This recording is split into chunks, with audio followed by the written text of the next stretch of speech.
Outlaw motorcycle clubs operate by their own rules, enforce their own justice, and answer to nobody.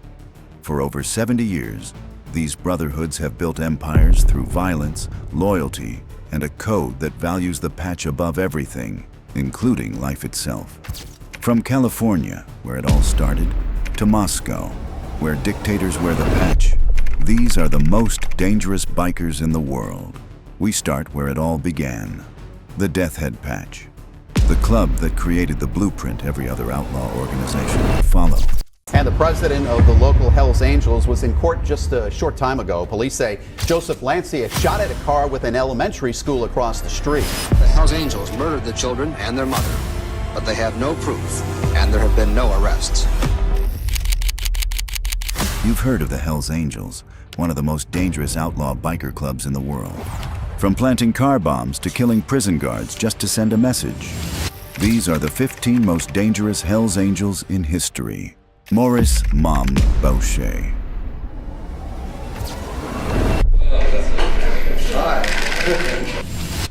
Maurice Boucher was born on June 21st, 1953, in a small town in Quebec, Canada. Life was hard from the beginning. He dropped out of school in the 9th grade. With no job, no money, and no direction, he turned to a life of crime. He started using drugs, and for survival, he turned to robbery and stealing. Eventually, he was caught and sent to prison in the early 1980s for armed robbery. Most people come out of prison hoping for a fresh start, but not Maurice. He used that time to make dangerous friends. He joined a white supremacist biker gang called the SS, which had strong ties to the famous motorcycle club, the Hells Angels. Therefore, when he was released in 1986, he didn't slow down.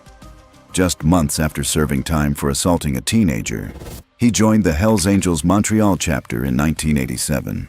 He was smart, driven, and ruthless. That's how he quickly rose to lead their most feared group, the Nomads, an elite division within the club. But power wasn't enough. He wanted dominance. And then everything changed in 1994, when the Hells Angels clashed with a rival gang called the Rock Machine. The Hells Angels wanted to dominate Quebec's lucrative drug trade. The Rock Machine refused to back down, challenging their grip on the territory. So the Quebec Biker War broke out. What started as a turf fight over drug profits turned into a full-blown war. For the next 8 years, Quebec became a battlefield. Bombings shook neighborhoods. Cars and buildings were set on fire. Innocent people got caught in the crossfire, and more than 160 people were killed. But in January 1995, Boucher decided to start a new Hells Angels chapter, which he would lead. The Hells Angels Nomads chapter was a group including the most powerful Hells Angels in Quebec, not bound by geographical locations like other Hells Angels chapters. Just 2 years later, something happened that changed Boucher's vision altogether. In March 1997, a hitman who worked for the rival Rock Machine gang became a police informant. That means he told police everything he knew in exchange for a lighter punishment. This made Maurice Boucher very angry. It wasn't the first time this had happened. Since 1985, 3 different killers connected to biker gangs had made deals with the police and received less prison time. Boucher believed that if gang members continued to make deals like this, the Hells Angels could lose power. So, he came up with a plan. He wanted to do something so shocking and scary that the justice system would never be able to offer deals again. His idea? Kill people who worked for the justice system. And he started at the bottom, with the prison guards. On June 26, 1997, 2 members of the Hells Angels carried out the plan. They shot and killed Diane Levine, a prison guard, while she was driving home from work. But this did not end here. On September 8, 1997, things worsened. 2 of the Hells Angels members waited outside the Rivière des Prairies prison. When 2 prison guards, Pierre Rondeau and Robert Corriveau, were leaving a prison, they opened fire. Pierre Rondeau was killed, and Robert Corriveau was severely hurt, but he survived. Shortly after, Boucher was arrested and went to trial in 1998. The jury was scared, and he was declared innocent and walked free. The whole country was stunned. But the justice system didn't give up. In 2002, they tried again, and this time he was found guilty of ordering the murders and sentenced to life in prison. The prison didn't stop him either. In 2015, police uncovered evidence that Boucher had ordered a mafia hit from inside his prison cell. Even behind bars, his influence stretched beyond the walls. But in 2022, something happened that none of his enemies could do.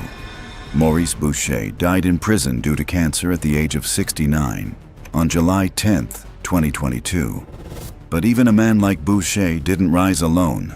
Standing beside him from the very beginning was his right-hand man, his closest ally, the man who handled the dirty work in silence. Normand Biff Hamill. In the streets of Montreal, they called him Biff. Born into a working-class family, Normand Hamill wasn't looking for rules. He was looking for respect. He started dealing drugs in the 1970s, and by the time police caught him in 1978, he was already deep in the game. In 1981, he joined a violent biker gang called the SS, known for attacking outsiders. That's where he met a man who would become his best friend, Maurice "Mom" Boucher. Together, they were unstoppable. By 1985, Biff had joined the Hells Angels. That same year, he came face-to-face with death during the Lennoxville massacre, when 5 Hells Angels were killed by their own. Biff was held at gunpoint and given a choice: go inside and die, or switch sides and live. He chose to live and became more powerful than ever. Biff helped carry out revenge hits, handled drug deals, and even gave out kill orders. He managed gang territories and helped other bikers earn their way back into the club, if they were willing to kill for it. In 1986, he became a full-patch member of the Hells Angels. Later that year, he helped his best friend, Boucher, join the gang too. When the leader of a rival gang, the Death Riders, was murdered in 1987, Biff helped bring what was left of their crew into the Hells Angels. He was responsible for supervising the recruits. But Biff didn't just play tough in the streets. He played smart in business. He ran a coffee import company as a front. Millions of dollars were later found hidden in the owner's home.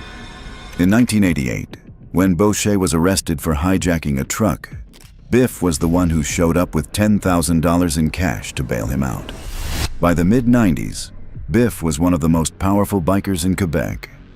He was rich, connected to the Italian mafia, and controlled bars and drug operations across Montreal, Sorel, the Laurentians, and even into Ottawa. In 1995, he helped launch the Nomads, the Hells Angels' most elite chapter.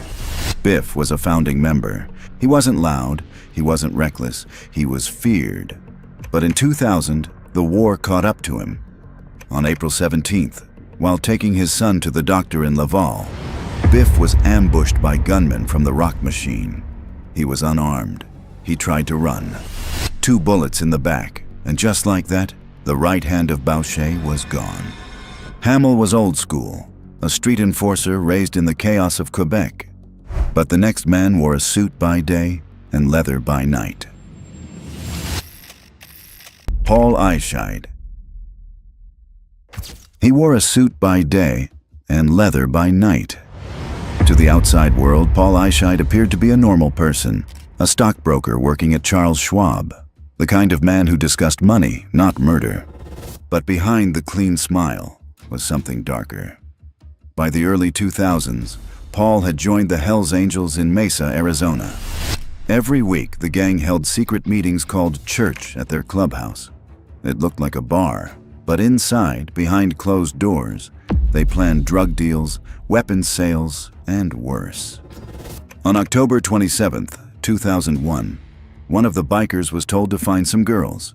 He came back with Cynthia Garcia, a 44-year-old mother of 6. At first, Cynthia joined in, laughing, drinking, and talking. But then, she made fun of the club. She said things they didn't like. She didn't know who she was talking to. Cynthia was beaten, kicked, and stomped while she lay on the clubhouse floor. Then, Paul and 2 others threw her into the trunk of a car and drove her deep into the Arizona desert. There, they stabbed her nearly 30 times. One of them even tried to cut off her head. Her body was found days later. On Halloween, the killers got away. However, in 2003, the truth began to emerge. A secret investigation, codenamed Operation Black Biscuit, was monitoring everything. Undercover agents had joined the gang. Even one of their own, Michael Kramer, turned into a government informant. He had been there that night. He told the agents everything. The led to the arrest of Paul. Paul was brought to court. Due to his clean record, the judge let him wait at home with an ankle monitor. But Paul had other plans. He cut off the monitor, used a fake passport, and ran. For years, no one knew his whereabouts. Therefore, the U.S. Marshals added him to their top 15 most wanted list. Finally, in 2011, they found him in Buenos Aires, Argentina, living with a wife and child. He looked different, heavier, bald, with a long beard. He was arrested, but he didn't go quietly. He fought for years to stay in Argentina. Thousands of people even signed a petition in support of him. In the end, he lost. Paul Eischied was sent back to the U.S. in handcuffs to face the charges he had run from. But the next man didn't hide behind a clean image. Adam Lee Hall. Not every Hell's Angel made their name through gang wars or escape stories. Some, like Adam Lee Hall, became feared for something else, brutal violence, even against their own. By 2011, Hall was a high-ranking Hell's Angel in Massachusetts. He believed another member, David Glasser, had stolen from him. However, instead of resolving the issue within the club, Hall chose violence. He grabbed a baseball bat and beat Glasser so severely that it sent a message, "Don't cross me." Therefore, Glasser went to the police, and that made him a target. Soon after, Glasser disappeared. So did two of his friends, Edward Frampton and Robert Chadwell, men who were just in the wrong place at the wrong time. For 11 days, police searched. Then they made a horrifying discovery. 3 bodies, buried and wrapped in plastic bags. They had been tortured, cut apart, and shot. Glasser was the one they wanted, but his friends were killed just for being there. Even after he was arrested, Hall showed no regret. From jail, knowing his phone calls were recorded, he threatened Glasser's girlfriend and her family, trying to scare them into silence. But the law didn't back down. At trial, Hall and 3 others were found guilty. They were all sentenced to life in prison with no chance of parole. Adam Lee Hall didn't just break the rules, he proved that in the world of the Hells Angels, betrayal, even if it's just suspected, is answered with death. Hall showed how far violence could go, but what came next was even more dangerous betrayal from within. George Wethern. Before George Wethern ever rode a Harley or broke the Brotherhood, he was just a kid from Oakland, California. His dad was a bartender. His mom worked as a telephone operator. By 16, George had already dropped out of school. His girlfriend was pregnant, and he was under considerable pressure. His mom told him to leave her, and he did. The unfortunate baby was given up for adoption, so George ran straight into the military. He joined the U.S. Air Force, hoping to start over. But trouble followed him. He broke rules, got in fights, and by 1958, he was kicked out with a dishonorable discharge. When he came back to Oakland, he didn't look for a quiet life, but for chaos. He joined the Hells Angels, led by Sonny Barger, in the chapter known as the Mother Chapter, the most feared club in the country at the time. He climbed high, becoming the vice president of the Oakland chapter. His job, running drugs and selling angel dust and LSD, especially to hippies across California. George had power, money, and respect, but his world was built on danger. In 1979, during a drug-fueled fight, George shot another Hells Angel named Buttons Mitten, but he played it smart. In the court, he portrayed it as self-defense and walked free. But his most significant move came later. In 1984, George was arrested again for drugs. This time, instead of staying loyal to the club, he made a choice that shocked everyone. He became an informant for the FBI. He told them everything, names, crimes, and how the club worked from the inside. Because of his words, the top Hells Angels went to prison, so George and his family had to vanish. They were placed in the Witness Protection Program, cut off from the world he once ruled. Years later, he wrote a book called A Wayward Angel, telling the world what went on inside the club. George Wethern didn't just break the rules, he broke the code. And once you do that in the Hells Angels, you're done. Current whereabouts of George Wethern are still unknown. While some betray the club with words, others do it after leaving a trail of bodies behind. Yves Apache, Trudeau. People called him Apache. Some called him the Mad Bomber. But everyone in Quebec's underworld knew one thing.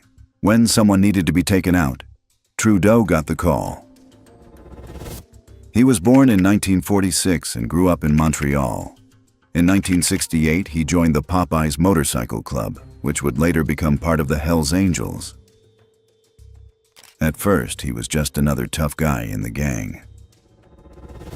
But Trudeau had an exceptional talent for killing.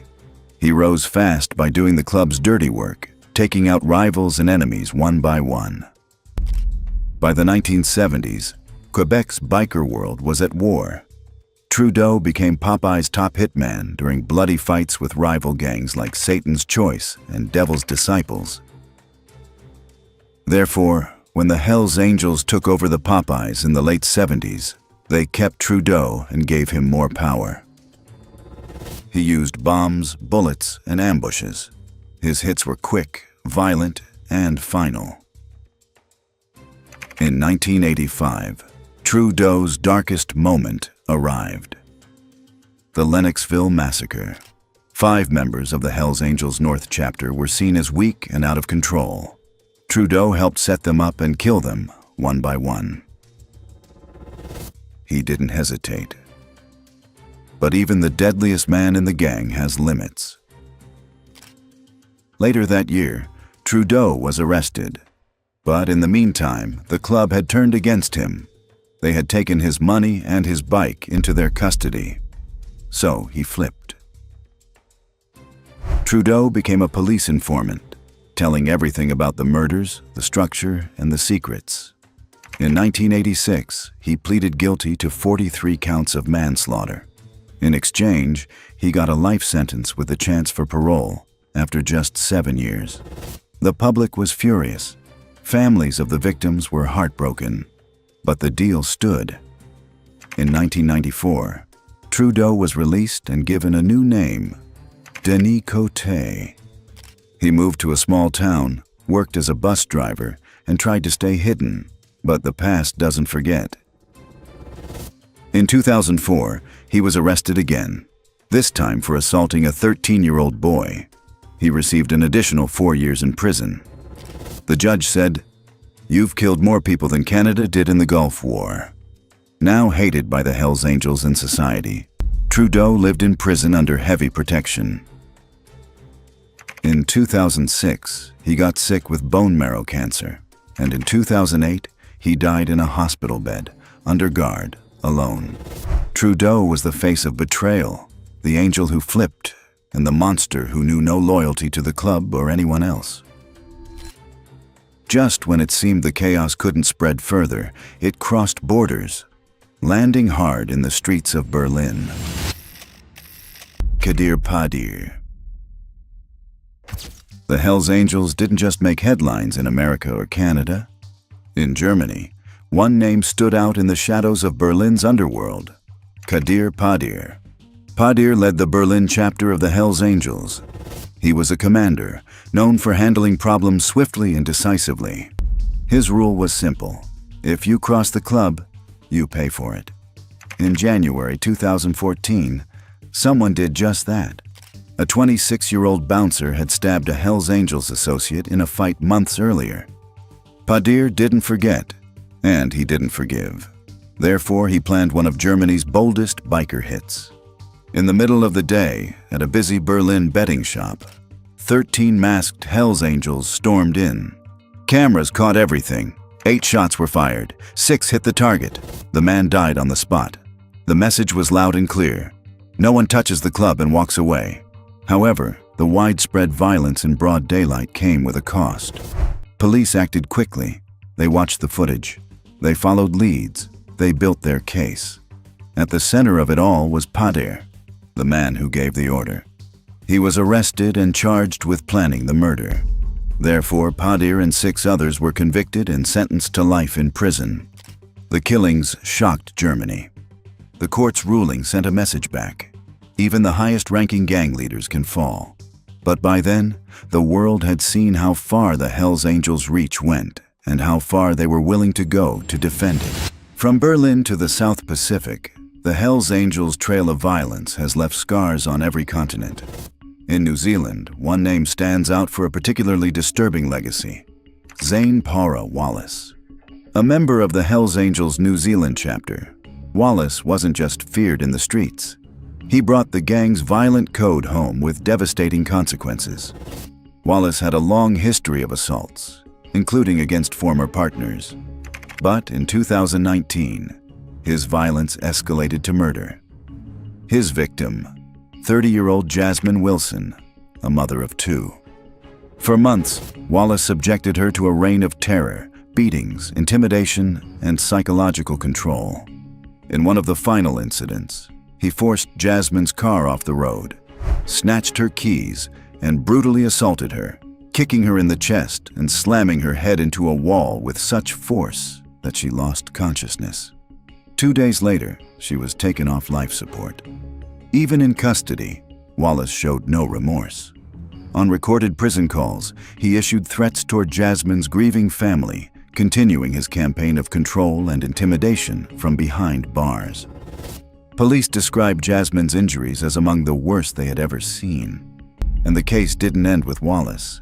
His parents and sister were also convicted, found guilty of trying to cover up the crime and obstruct justice, highlighting just how far his influence reached. In the end, Zayn Parro Wallace was sentenced to life in prison with a minimum term of 15 years and 6 months. His case remains one of the most horrifying examples of Hells Angels violence, not on the battlefield of gang wars, but in the hidden world of domestic abuse, where the scars are no less real. Just when the dust seemed to settle in Europe, the storm moved again, this time to the far edge of the map, where a new kind of enforcer was waiting in New Zealand. Sonny Barger. Before the Hells Angels became the most feared motorcycle club in the world, there was Sonny Barger. He was born on October 8, 1938, in Modesto, California, but grew up in Oakland. His mom left when he was just 4 months old. He and his sister were raised by their grandma and their father, who worked the docks and drank too much. As a kid, Sonny got into fights, got suspended from school, and by 10th grade, he dropped out completely. But even then, he was looking for something bigger. At just 16 years old, Sonny faked his age and joined the U.S. Army. He liked the training, the weapons, and the brotherhood. But once the truth came out, he was kicked out after only 14 months. Back home in Oakland, he worked odd jobs and started riding motorcycles. In 1956, he helped form his first bike club, the Oakland Panthers. When that group broke up, Sonny and his friends created something new. On April 1st, 1957, they formed the Oakland chapter of the Hells Angels, using old patches from a defunct chapter in North Sacramento. Sonny became the president. From that day forward, the Hells Angels changed forever. Sonny's chapter became the most powerful in the world, known as the Mother Chapter. They weren't just bikers anymore. They were a brand, a gang, a force. By the 1960s, Sonny was a national name. The Hells Angels showed up in newspapers, on TV, and even at music festivals. They were asked to provide security for the Rolling Stones at Altamont in 1969, a concert that ended in chaos after a man was stabbed and killed by a member during the show. But even with fame, trouble followed Sonny everywhere. He was arrested many times, first for marijuana possession in 1963 and again in 1964. Then came charges for assault with a deadly weapon in 1965 and 1966. In the years that followed, he faced even more serious charges, including gun and explosives violations tied to his role in the gang. In one fight at a bar, he shot a man in the head, then claimed the gun fired by accident. But in his own book, he wrote, "Since the guy was already shot, I bent him over the pool table and shot him again." Sonny got convicted of attempted murder. In 1970, police caught a man delivering a suitcase to Sonny's house. Inside was $350,000 worth of heroin and cocaine. Sonny was arrested, but the charges didn't stick. Still, he spent 90 days in jail for leaving court without permission. But Sonny always came back stronger. He became the voice of the club, defending it in interviews, writing books, and calling the Hells Angels a group of hard-working patriots. He said they were against communism and for freedom. When college students protested the Vietnam War, Sonny and his bikers attacked the marchers in Oakland. They later told reporters they did it to protect America. Sonny once wrote to President Lyndon B. Johnson, offering to send Hells Angels to fight in Vietnam. The president never replied. In the 1980s and 90s, Sonny faced more charges, including conspiracy to blow up rival clubs and running illegal businesses. He served prison time, but never stepped down as a leader. In later years, Sonny moved to Arizona, beat throat cancer, and stayed involved with the club. He even testified at a Bandidos trial in 2018, denying that the Hells Angels and Bandidos were enemies. His 81st birthday party in 2019 was a major event at the Oakland clubhouse. In biker code, the numbers 8 and 1 stand for H&A, Hells Angels. Sonny Barger died on June 29, 2022, at age 83 after battling liver cancer. But to the Hells Angels and to outlaw motorcycle history, he wasn't just a rider. He was the king who built the empire. While others made their names in blood, one man built the name itself, shaping the club from legend to empire. Jonathan Nelson. In the world of the Hells Angels, power isn't always about riding the fastest bike. Sometimes it's about pulling the strings behind the scenes. Jonathan Nelson was the president of the Fresno chapter of the Hells Angels. People called him calm, focused, and dangerous. In 2014, Nelson believed a man named Joel Silva, a fellow Hells Angel, had become a problem. So he made a plan. Silva was invited to the Sonoma clubhouse, a place he thought was safe, but it was a trap. There, in a back room, Silva was killed, shot and disposed of without mercy. The order had come from the top, and at the top sat Nelson. Therefore, when police investigated, they found a plan built on precision. Every step had been planned. Every person had a role. Nelson wasn't the one who pulled the trigger, but he was the one who gave the green light. In court, the evidence was clear. Nelson had orchestrated the murder. He was found guilty of first-degree murder and sentenced to life in prison. It was a rare moment, a powerful Hells Angels leader finally facing justice. Jonathan Nelson's downfall proved something bigger.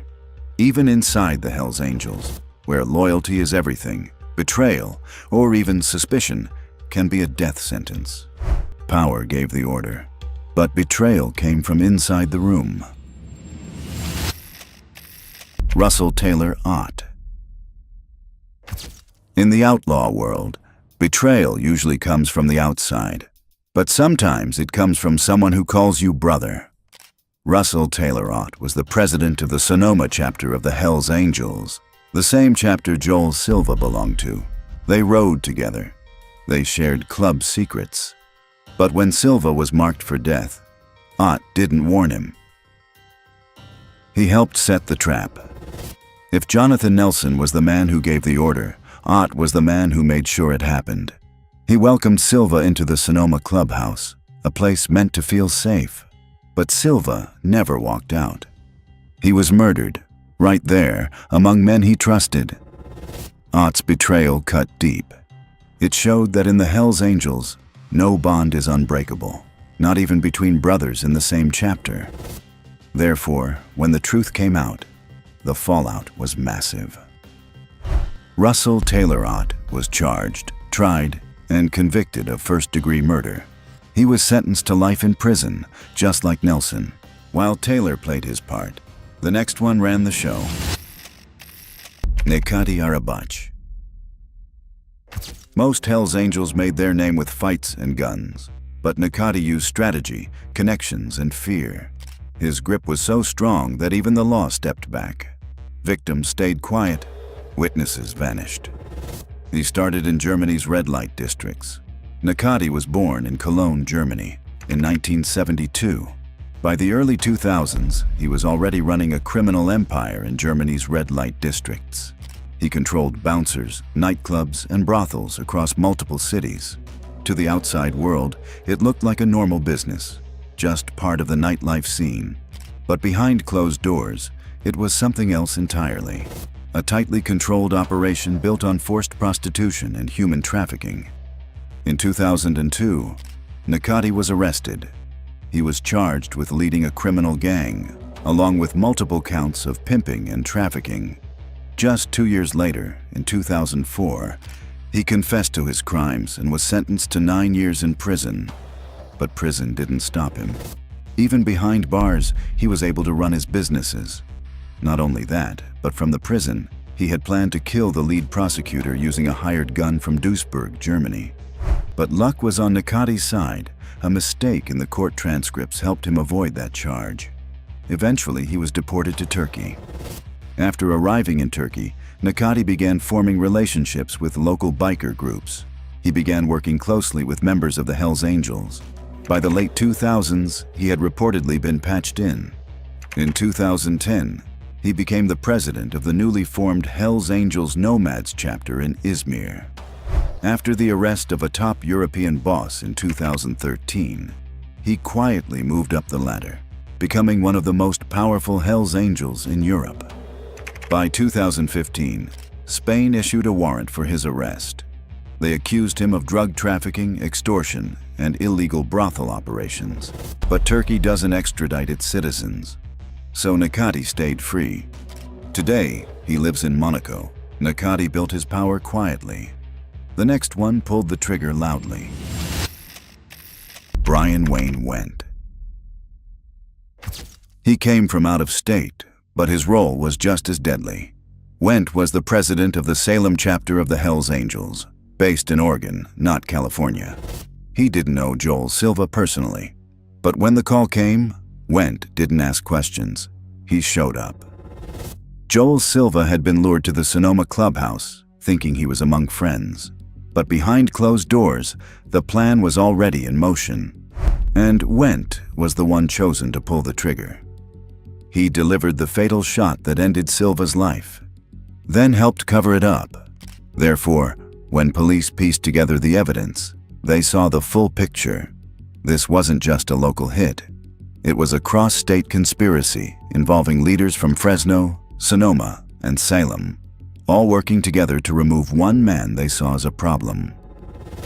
Wendt was arrested, charged with premeditated murder, and sentenced to life in prison. His case proved something chilling. The Hells Angels don't just operate in tight chapters. They move as one, united by a code, and willing to kill to protect it. Long before the club became a machine of violence, someone had to build the engine, and he started with a name that shook all of Canada. Michel Sky Langlois. Before the Hells Angels ruled Canada's biker world, a man named Michel Sky Langlois helped lay the foundation. Born in 1946 in rural Quebec, Langlois grew up working on a farm. He later moved to Montreal, earned a pilot's license, and picked up the nickname Sky because he flew his own plane. In 1964, he and a small group of bikers formed the Popeye Moto Club, which quickly grew into the most feared biker gang in Quebec. The Popeyes worked as hitmen and drug runners for major crime groups like the Dubois brothers and the Montreal Mafia. They became infamous for extreme violence, the kind that made even other outlaw bikers nervous. Therefore, when the Hells Angels expanded into Canada, they noticed the Popeyes. In 1977, the two groups merged, and Langlois became part of the first Hells Angels chapter in the country. By 1979, the Montreal chapter was split into two: North, led by Yves Le Boss Buteau, and South, led by Régent Zigzag Lessard. Langlois joined the North side, which was made up mostly of old Popeyes and known for its wild behavior and heavy drug use. In 1983, Buteau was murdered, and Langlois took over as the national president of the Hells Angels in Canada. While Lessard handled operations in Quebec, Langlois focused on growing the club into British Columbia, Nova Scotia, and even Vancouver and Halifax. Under his watch, the Hells Angels drove out the rival Outlaws and took over the drug trade in key cities. But that power came at a cost. In 1985, the club ordered the killing of 5 of its own members in what became known as the Lennoxville Massacre. While Langlois didn't lead the ambush, the fallout from the killings deeply damaged the club's reputation. It also caused a split in the biker world. Some riders refused to join the Hells Angels, including the Katzeta brothers, who went on to form the rival Rock Machine, setting the stage for the deadly Quebec biker war. Langlois stayed in the game. In 1998, one of his associates was caught with 178 kilograms of cocaine worth over $70 million at the US-Canada border. The drugs were meant for distribution in Montreal. Langlois was connected to the smuggling operation but avoided direct conviction. Then came Project Objection. In 2018, Langlois was arrested again. Undercover agents caught him running drug meetings in restaurants, claiming control over meth and hashish sales in Quebec. He was found to be moving hundreds of thousands of meth pills and multiple kilos of drugs. He pleaded guilty to drug trafficking, conspiracy, and gangsterism, and was sentenced to 58 months in prison. Langlois tried for parole in 2020, but was denied, partly because he was still meeting with known criminals in prison. After appealing, he was granted another hearing in 2021, but denied again. Finally, in July 2021, Langlois was released after serving 2/3 of his sentence. But there were rules: no wearing Hells Angels gear, and no contact with anyone involved in organized crime. Michel Sky Langlois wasn't just another biker. He was the man who helped bring the Hells Angels to Canada and stayed in the game for over 50 years. But every empire built on blood needs someone to clean house. No questions, no hesitation, just bodies left behind. Michel Jinx, Genest. In the dark world of outlaw bikers, loyalty is everything, and breaking the code can be a death sentence. Michel Jinx Genest was a Hells Angel with blood on his hands. He played a key role in one of the gang's most notorious moments, the Lennoxville Massacre of 1985. It happened in a quiet town in Quebec's eastern townships. On the outside, it looked peaceful, but inside a heavily guarded Hells Angels bunker near Sherbrooke, 5 members of the Laval chapter walked into what they thought was a regular meeting. They never walked out. The Laval chapter had become known for chaos, too much partying, too many mistakes, and heavy drug use. The leadership had had enough. They called it a cleanup. Others called it a purge. Genest was one of the men who carried it out. The 5 Laval bikers were killed inside the bunker. Their bodies were stuffed into sleeping bags, weighed down with cinder blocks, and dumped in a nearby river. 2 other members of the chapter skipped the meeting that day. That decision saved their lives. This brutal hit became known as the Lennoxville Massacre, and instead of weakening the Hells Angels, it did the opposite. After the killings, the club became tighter, more ruthless, and more connected to powerful groups like the West End Gang and the Montreal Mafia. Genest's role didn't stop there. Just weeks later, on April 7, 1985, he murdered Claude Roy, another Laval member. Genest later admitted he killed Roy because he broke club rules, using hard drugs like cocaine and heroin, and possibly talking to the police. To Genest, it wasn't personal, it was business. And in the Hells Angels, breaking the rules meant breaking trust. Michel Jinx. Genest didn't just follow orders, He helped enforce the code, no matter how violent it had to be. Some followed orders. Others carved their own legend, 1 mile at a time, one deal at a time, until even the bosses took notice. David Wolfe Carroll. If Maurice Boucher was the general of Quebec's biker war, David Wolfe Carroll was his most loyal soldier. Born David MacDonald Carroll on April 1, 1952, in Dartmouth, Nova Scotia, he was the son of a respected police officer, but chose a far different path. After a school incident involving explosives, Carroll dropped out and drifted into drug use and crime. His intelligence and unpredictability made him stand out in the local outlaw scene.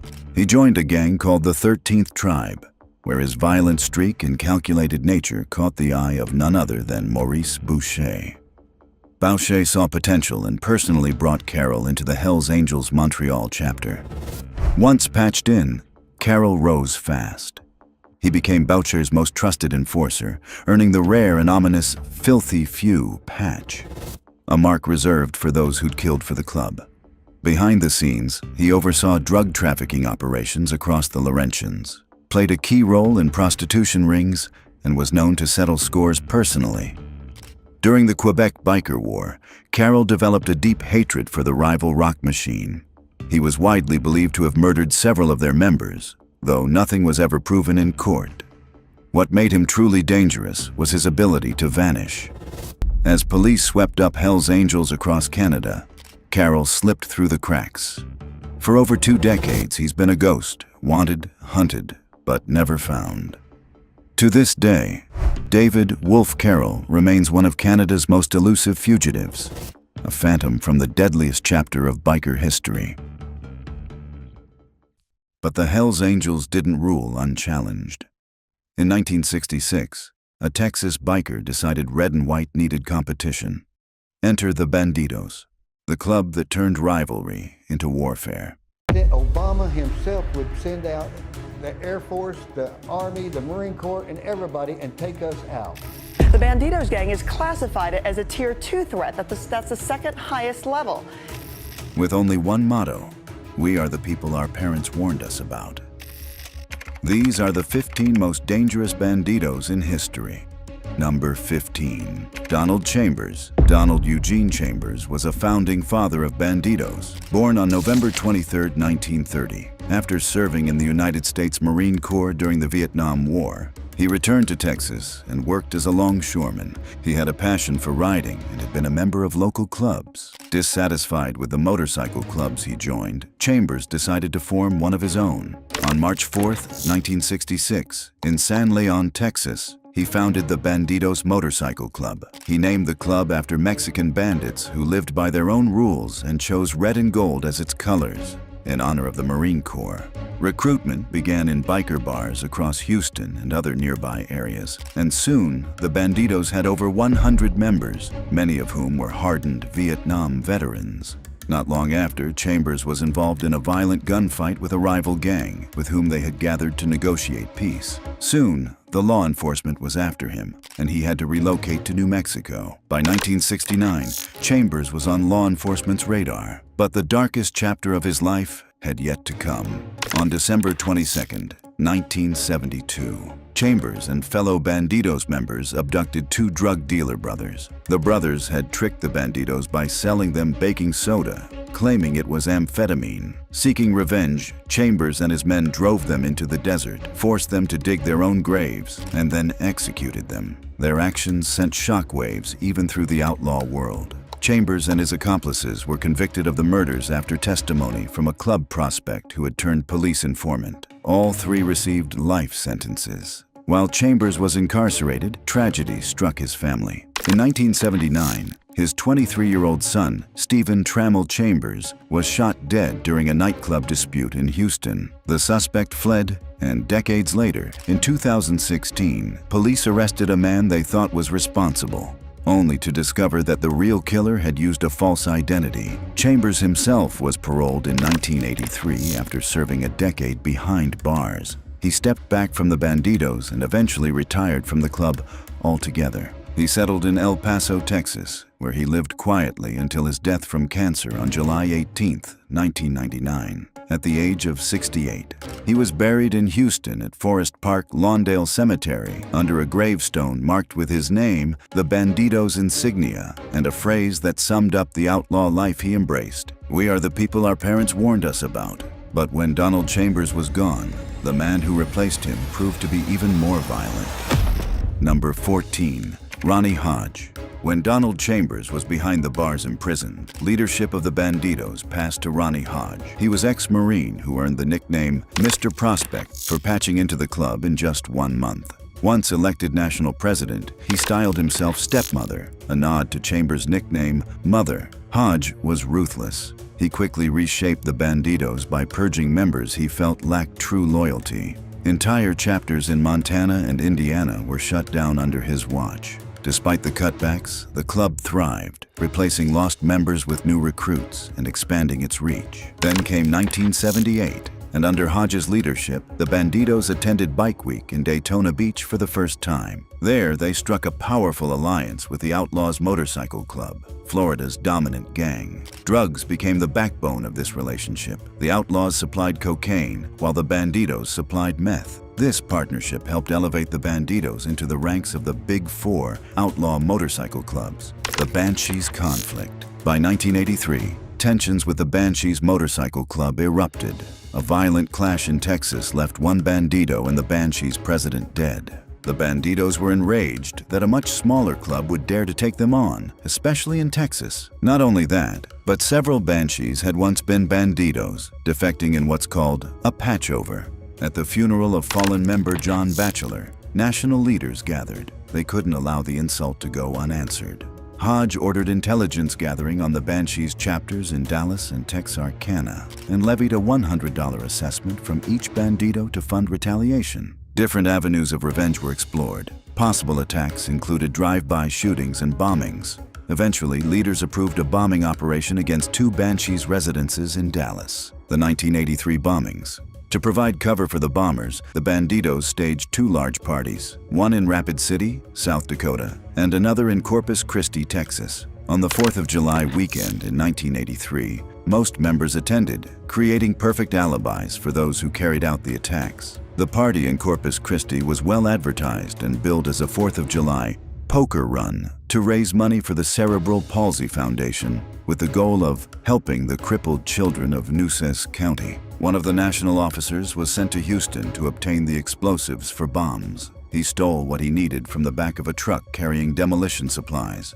They planted 2 bombs, one under a van at a Banshee house, another against the foundation of a second home. The first device exploded, damaging property but injuring no one. Hours later, the second bomb detonated when a Banshee leader tried to drive his van with his infant daughter inside. Miraculously, neither was seriously hurt. The botched attacks drew federal attention. In 1985, the DIA, ATF, and FBI launched a major roundup of Banditos nationwide. During this period, Randy Hansen, one of the bombers and a trusted enforcer for the Nomads, defected. Afraid for his life, he cooperated with the DEA. Hansen's information proved invaluable. While undercover agents had focused on the Northwest, Hansen provided an insider's view of the Banditos' Texas heartland. He revealed details of the bombings, weapons stockpiles, and safe houses. In 1986, the ATF raided Little Joe Benavides' home, seizing machine guns, explosives, narcotics, and equipment linked to the bombing plot. By 1988, federal authorities indicted 23 members and associates. Most were arrested within months, while charges were dropped against 6 for lack of evidence. Others pled guilty. The remaining defendants stood trial that December. 7 were convicted, including Ronnie Hodge, who, along with several top officers, received 5-year sentences. Law enforcement declared the convictions a major victory, publicly claiming it marked the end of the Banditos as a criminal organization. Number 13. Richard Merla.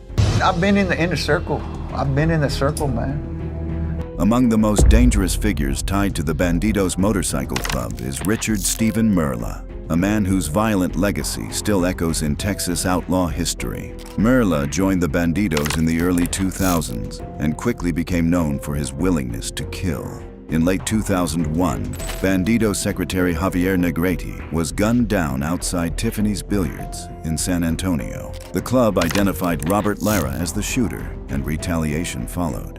In 2002, Merla was awarded the notorious Expect No Mercy patch. It's only given to those who have committed violent acts for the club. Merla was unstoppable. In August 2004, during an argument, he fatally stabbed San Antonio boxing champion Robert Pekin Quiroga, the city's first world title holder. The killing shocked the community and drew national attention, forcing the Bandidos to publicly disown him, saying the killing was personal and not club business. Feeling abandoned and bitter, Merla later turned against the club while in prison. He testified in federal court about murders, drug trafficking, escort services, and other Bandidos operations. Testimony that prosecutors used to convict top leaders like John Xavier Portillo. Defense lawyers argued he was acting out of spite and revenge for being expelled, but his insider knowledge made him a powerful witness against the organization. Despite his testimony against his brothers, Merla was convicted of the killings and was sentenced to 40 years in prison.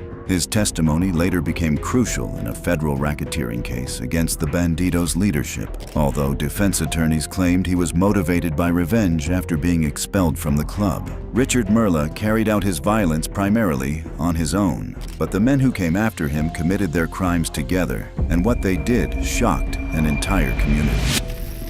Number 12. Robert James Watson III. Robert Watson was the vice president of the Bandidos' Bellingham, Washington chapter. Inside the club, he carried real influence, but outside, his name would forever be linked to the Cariaga family murders. When fellow Bandidos asked if he was involved, his stories never matched.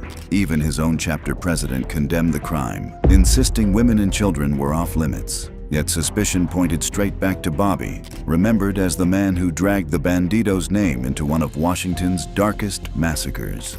Number 11. Johnny James Watson. Johnny Watson, Bobby's younger brother, was not a Bandido, but he was just as dangerous when it came to violence. The patch didn't bind him, yet he joined his brother in carrying out the killings, proof that outlaw business can pull in even family members who live outside the club's rules. Number 10. Danny J. Kelly Jr. Kelly was a hang-around prospect for the Bandidos, with Bobby Watson sponsoring his membership. Once, he had been close to Johnny Cariaga, so close that he stood as best man at his wedding. But when Johnny accused him of theft, the friendship ended bitterly. That betrayal became the seed of murder, with Kelly choosing loyalty to the outlaw world over his former friend. The Cariaga family murders. Kids up 911 reporting. My whole family shot me too. We're shot right now, my family's dead. The 911 call came from a 16-year-old boy in the Cariaga family, bleeding from gunshot wounds. He somehow found the strength to dial for help, but soon, the killer realized the boy had called 911 and then did the unthinkable. When the killers heard him make that call, they put a pillow against his head. Then, they set the Cariaga home on and disappeared into the night. 3 family members were shot dead, and their father, Johnny Cariaga, who owned a restaurant, was taken alive. Days later, his burned body was discovered in his truck, abandoned on a rural property. Investigators learned Johnny Cariaga wasn't just a restaurant owner. He was deeply tied to drug trafficking. He moved cocaine up from California, stashed tens of thousands in cash. He was taking supplies from Bandidos. But when his connections soured, the supplier turned against him. The motive was rooted in betrayal. The case stretched on for years, but in 2024, justice finally served. Bobby Watson, Johnny Watson, and Danny J. Kelly Jr. were sentenced to life in prison without the possibility of parole. The Cariaga murders showed how outlaw violence could wipe out a family, but in 1972, the Bandidos set their sights on a National Guard sergeant and marked him for death. Number 9. Jimmy R. Graves. Jimmy R. Graves, a member of the Bandidos Dallas chapter, became one of the earliest examples of just how far the club would go to protect its own. Jimmy's story is tied to the cold-blooded murder of a National Guard sergeant. It was a killing that shook Texas in the early 1970s. In March 1972, Charles Edwin Overfield, a 29-year-old father and National Guard sergeant, was preparing to testify against Robert Powell, a Bandidos associate. Powell had been charged with trying to burglarize a National Guard armory in Louisiana, hoping to steal weapons, and later attempting to bribe a witness. Overfield's testimony would have sealed Powell's fate and, in the process, exposed dangerous links between the Bandidos and organized crime. The club couldn't allow that. Overfield became a target. On March 9, 1972, as he traveled Interstate 20 near the Texas-Louisiana border, Overfield was ambushed. Gunfire tore through his vehicle, killing him instantly. It was a contract hit, carried out on orders meant to silence him forever. The message was clear. Testifying against the Bandidos could cost you your life. Jimmy always denied the allegation. How long do you think the Bandidos motorcycle organization would last if we went out shooting? Investigators quickly pieced together the chain of responsibility. A few months later, in July 1972, Graves pleaded guilty to the murder. The court sentenced him to life in prison. Jimmy R. Graves demonstrated that from the outset, the Bandidos were willing to go after law enforcement. But decades later, the club's power reached an even higher level under a man who became its most notorious president. Number 8. J. Jeffrey Fay Pike, better known as Jeff Pike, was born in Northern California in the late 1950s. He dropped out of high school and by the early 1970s had relocated to Texas. Pike worked ordinary jobs, dishwasher, cook, and home builder, but his life changed in 1979 when he joined the Bandidos Motorcycle Club. From the beginning, Pike stood out. He was ambitious and strategic, and he rose steadily through the ranks. By the mid-2000s, he reached the pinnacle of power, becoming national president of the Bandidos. Under his leadership, the club grew stronger, expanding its territory and deepening its involvement in criminal enterprises while competing against rivals like the Cossacks. But on May 17, 2015, under Pike's presidency, the biggest arrest of a biker gang happened in Waco, Texas. What began as a biker gathering turned into chaos when the Bandidos and rival Cossacks clashed in a crowded restaurant parking lot.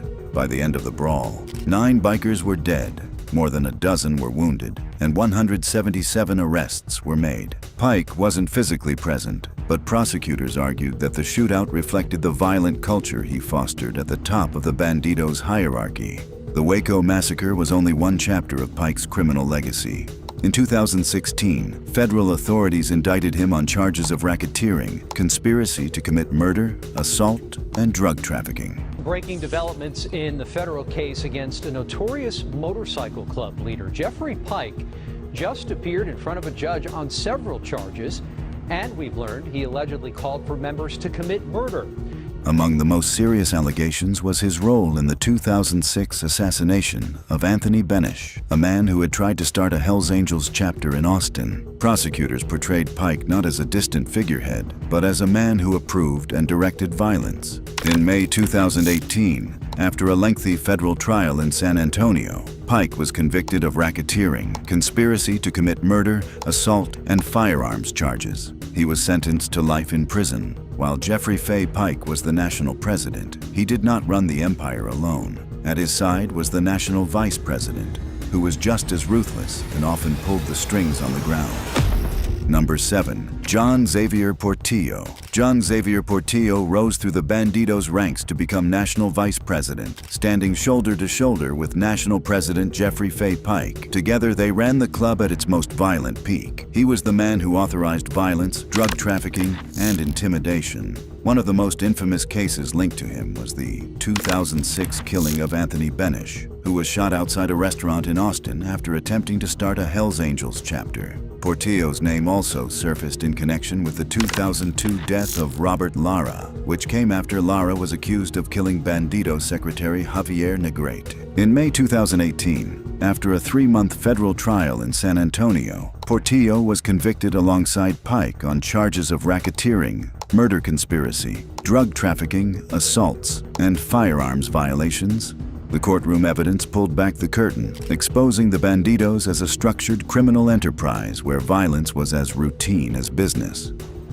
The verdict is now in. 2 top former Bandidos, National President Jeffrey Fay Pike and ex-Vice President John Xavier Portillo, found guilty in a 13-count indictment. By September 2018, the sentence came down. 2 consecutive life terms plus 20 years in federal prison. He was also forced to forfeit firearms, a motorcycle, and cash seized from his home. For Portillo, once one of the most feared men in Texas outlaw circles, the empire was finished. As Portillo's reign came to an end in the courtroom, a new generation of banditos was already making headlines on the streets.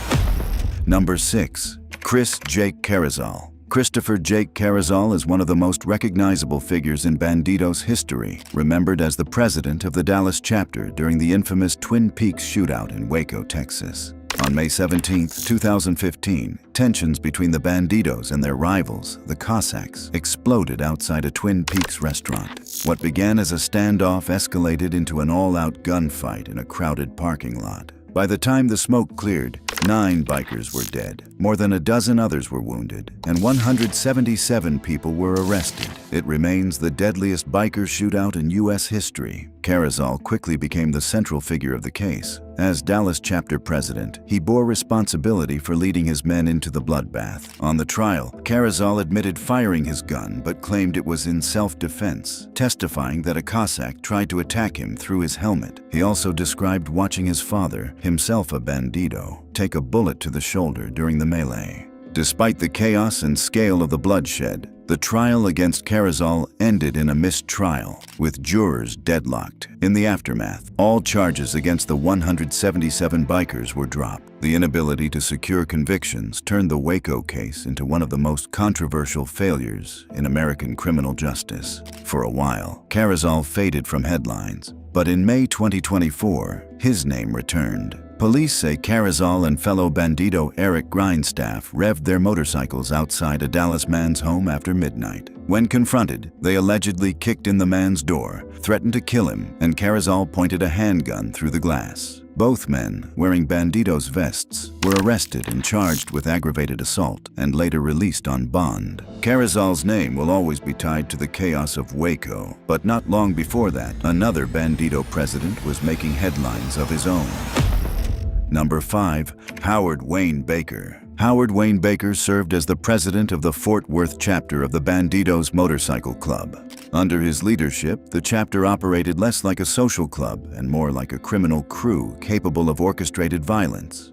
In December 2014, dozens of banditos stormed rivals the Ghost Riders, the Cossacks, and Wino's crew. Shockingly, Baker stood inside the lethal circle, directing the attack. Jeffrey Brady, a 41-year-old Ghost Rider, was dragged outside and executed in front of his wife and friends. 2 others were wounded before the banditos fled. At Baker's trial in 2017, prosecutors argued that he didn't need to pull the trigger himself. But under Texas's law of parties, evidence showed Baker stormed the bar, contained Brady, and orchestrated the chaos. The jury deliberated for less than a day before finding him guilty of murder, aggravated assault, engaging in organized crime, and directing a street gang. In June 2017, Baker was sentenced to 45 years in prison for murder, with other charges merged or running concurrently. The message was clear. In Texas, leading a chapter also meant carrying the weight of its crimes. While Howard Wayne Baker showed how a bandito president could orchestrate violence on a large scale, the next member revealed how even rank-and-file members carried the same code of intimidation. His story unfolded not in a bar or on the streets, but in the aisles of a grocery store, where a simple encounter turned into a deadly threat. Number 4. Albert De Leon. Albert De Leon, a 45-year-old bandito from San Antonio, proved how far loyalty to the outlaw code can go. In May 2019, he pleaded guilty to retaliation after threatening a former bandito who had turned government informant. It was the same man whose testimony had helped convict National President Jeffrey Fay Pike and Vice President John Xavier Portillo. The confrontation unfolded on February 22, 2019, inside an ordinary H-E-B grocery store in San Antonio. Then De Leon spotted the man he blamed for bringing down the banditos' leadership. He walked straight toward him, pulled a pistol from his waistband, cocked it, and delivered a chilling warning. "You're going to die today. You're a snitch. Jeff and John went down because of you." For a moment, the store froze. Although De Leon tucked the pistol away before walking off, the damage was done. It wasn't just a threat, it was a message to every potential informant that betrayal of the bandidos came with consequences. In September 2019, Judge Fred Beery sentenced De Leon to 30 months in federal prison, followed by 3 years of supervision. Prosecutors were clear. His actions weren't just about personal anger. They were about enforcing the bandidos' code of silence, ensuring loyalty through fear. That moment in a grocery store showed how far even ordinary members would go to defend the club's code of silence. But the next story is about someone very different, a man who came from reality television before stepping into the outlaw world. Number 3. Brandon Hance. Brandon Hance was once known as a contestant on the reality show Survivor, but his life took a darker turn when he joined the Bandidos Motorcycle Club. Taking on the names Loco and Gun Drop, he quickly found himself entangled in violent clashes. In February 2023, prosecutors say Hance took part in a brutal assault on members of the Greybeards Motorcycle Club. He allegedly stood guard at the entrance of Bimbaugh's bar, trapping Greybeards inside while fellow bandidos carried out the beating. Their jackets were stolen. It was a calculated act of humiliation in biker culture. By December 2023, authorities claim Hance was involved in setting fire to the County Line Ice House, a Montgomery County bar that had hosted an event for rival club Brothers East. Witnesses, informants, and cell phone data tied him to the arson. Even though surveillance cameras failed to clearly identify the attackers, Hance's time with the Bandidos was brief. He was with the club for less than 2 years. His wife Erica testified in court that he quit the club in July 2024 after becoming disillusioned. The Bandidos placed a green light on him, effectively sanctioning other members to target him. Since then, Hance has spoken openly in interviews and on social media about his regret in ever joining the club. His lawyer told the court that his public criticism, combined with his exit, brought death threats against him and his family. Despite lacking a prior criminal record, federal prosecutors argue Hance played a role in organized violence. In February 2025, he was indicted on racketeering and arson charges, offenses carrying the possibility of decades behind bars. Brandon Hance showed how even brief members could cause chaos. But years earlier, the Bandidos' expansion overseas would ignite one of the bloodiest biker wars in history. Number 2.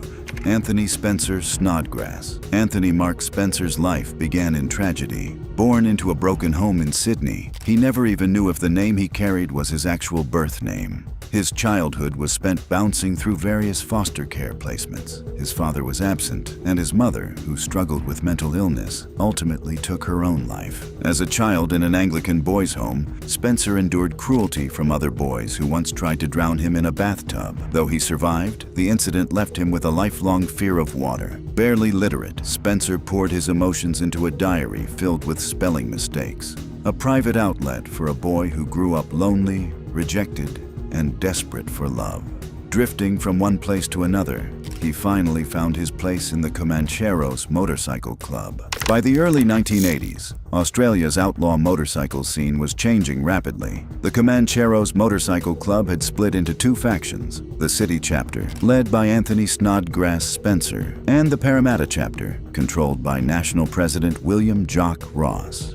Ross had begun transforming the club into a paramilitary-style organization, but Spencer rejected the new direction. He wanted to live the biker life, not march like a soldier. In 1983, Spencer and his faction formally split from the Comancheros. They burned their colors in a symbolic act of rebellion and sought recognition from the Bandidos Motorcycle Club in the United States. The Americans approved, and the first Australian Bandidos chapter was born in Sydney. The move enraged Ross and the remaining Comancheros, who viewed it as both treachery and an American invasion. From that moment, tensions spiraled. Both clubs fought for dominance, not just against each other, but also against other outlaw gangs, such as the Hells Angels and the Rebels. The conflicts escalated into full-blown war in August 1984, after a heated phone call between Spencer and Ross effectively declared open hostilities.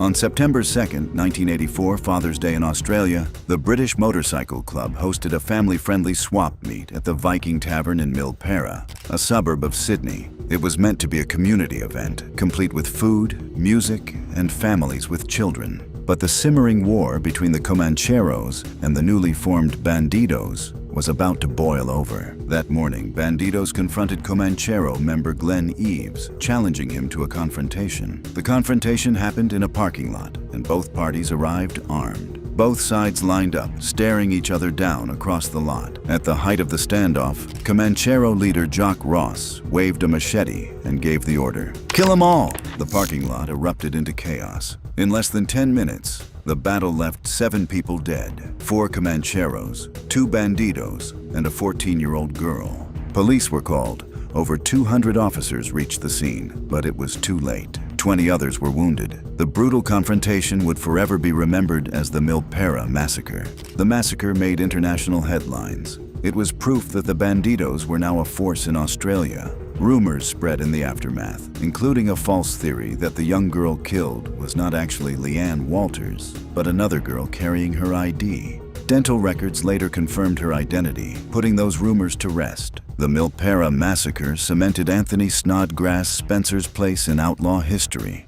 A man shaped by a tragic childhood had risen to lead Australia's first Bandidos chapter, sparking one of the bloodiest biker wars the country had ever seen. His decisions on that Father's Day left a legacy written in blood, marking the Bandidos' arrival on the global outlaw stage. The Milpera Massacre showed just how violent the Bandidos' arrival in Australia could be. But years later, another figure would rise from the same scene, a feared enforcer whose reputation was built on surviving ambushes and carrying out brutal orders. Number 1. Toby Mitchell. Toby Mitchell's name became synonymous with outlaw violence in Australia. A former kickboxer and nightclub identity, he eventually rose to one of the most feared positions in the Bandidos Motorcycle Club, Sergeant-at-Arms of the Victorian chapter. His reputation was built on fear and violence. In 2011, Mitchell survived an ambush outside a gym near the Bandidos Brunswick clubhouse. Hit by 6 bullets, he lost a kidney, gallbladder, and much of his liver. But he lived, and his survival only added to his legend.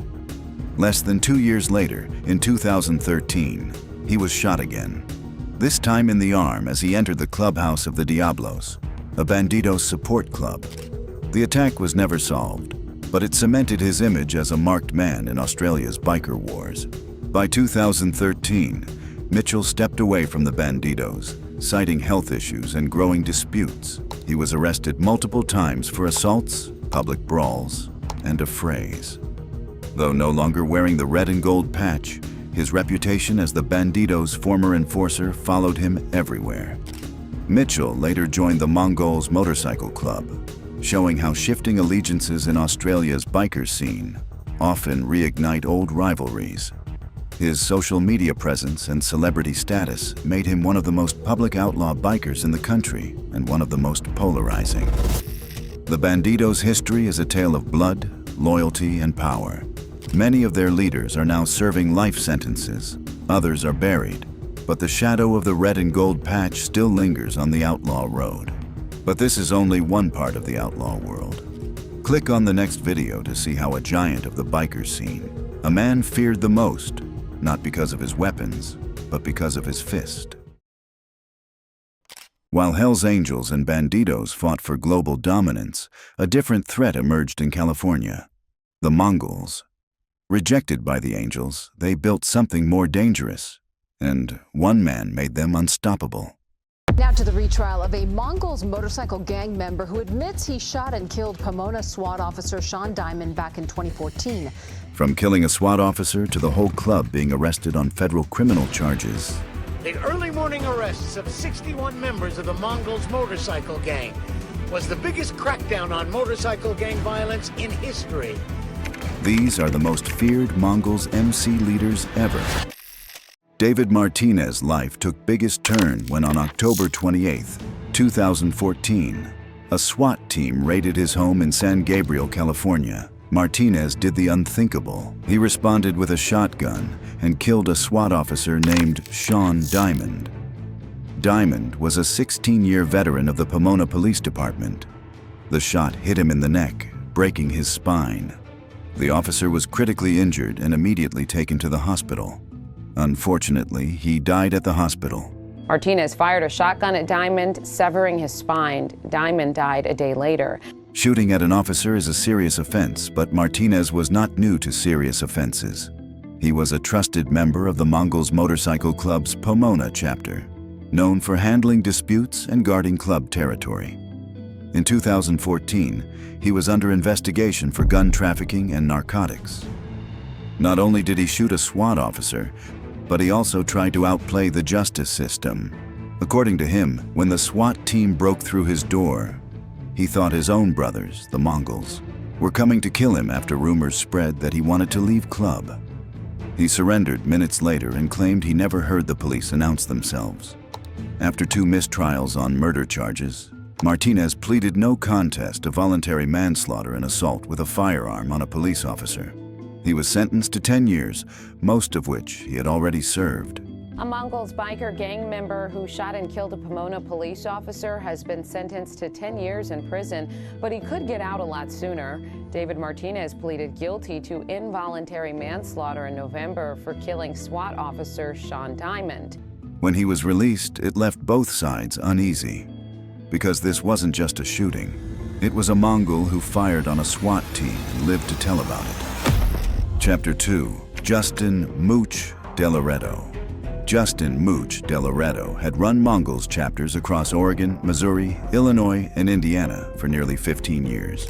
He was the face of expansion and helped the Mongols break new ground overseas, even shaping the club's largest Australian chapters.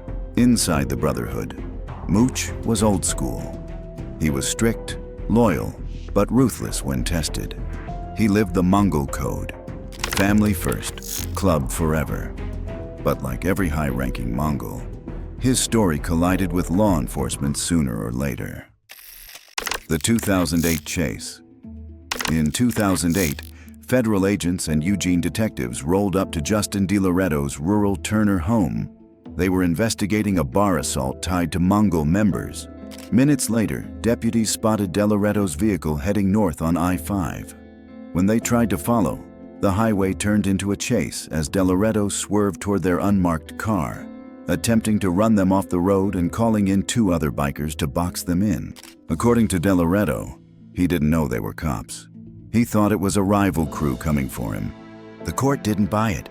He was convicted of reckless endangerment, menacing, and reckless driving, 5 misdemeanors in total, but no felonies. He was sentenced to 1 year in jail. Here's the twist. He served just 1 day. The judge ruled that De Loreto had already spent enough time in custody during his trial to count as time served. A pre-sentence report labeled him a low-risk offender with no recent violent record. So instead of serving the full term, he walked out a day after sentencing. The rest of his punishment shifted to strict probation. Still, the court hit him with conditions that cut deep. He was banned from contacting Mongols members or wearing the patch. Legally, it severed him from the brotherhood he had built. That restriction marked the beginning of his exile. The Mongols were already facing their own internal collapse, corruption, power struggles, and shifting loyalties. De Loreto's name still carried weight, but his influence began to fade under the shadow of Ruben Doc Cavazos, the national president. The rift deepened when Cavazos accused De Loreto of turning the club into a personal business empire, using the Mongols' name for profit and power.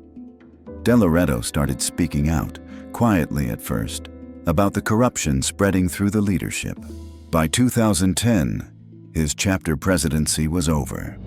The Mongols' Oregon line had lost one of its sharpest minds, from outlaw to advocate. Years later, Mooch re-emerged, not at a rally but at George Fox University, pursuing a degree in social work. He was a changed man. He wanted to turn his past into prevention, to reach the same kind of gang-affected kids he once recruited. In 2015, he faced another clash with authority. The Oregon Youth Authority cut short his unpaid internship after learning about his Mongols' background. No violence, no charges, just the label. He sued the state, claiming they violated his First Amendment rights and punished him not for what he did, but for what he used to be. Since then, De Loreto has rebuilt himself from the ground up. He wrote a memoir titled The Ride of My Life, documenting his time in the Mongols and the struggle to find purpose after leaving the club. He now runs a podcast, Mondays with Mooch, where he talks about brotherhood, betrayal, and the long road out of outlaw life. To this day, he calls himself a former Mongol, but never a traitor. And maybe that's the part that still haunts the club. Chapter 3. Clifford Buckshot Lavoy.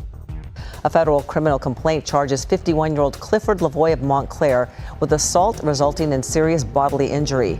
Inside Mongols' territory in Southern California, Clifford Buckshot Lavoy was known as a hard man, someone trusted to remind rivals that the Mongols don't take slights lightly. But on March 4th, everything changed. Late into the night at the Firewater Bar and Grill in Ontario, Lavoy and fellow Mongols Jules Pulido sat drinking and holding court. When a member of the Vagos Motorcycle Club walked in wearing his colors, tension snapped. Lavoy confronted him, demanding respect. Words turned to violence. Lavoy grabbed and struck him. The victim broke free and tried to flee. Pulido pulled a gun and fired.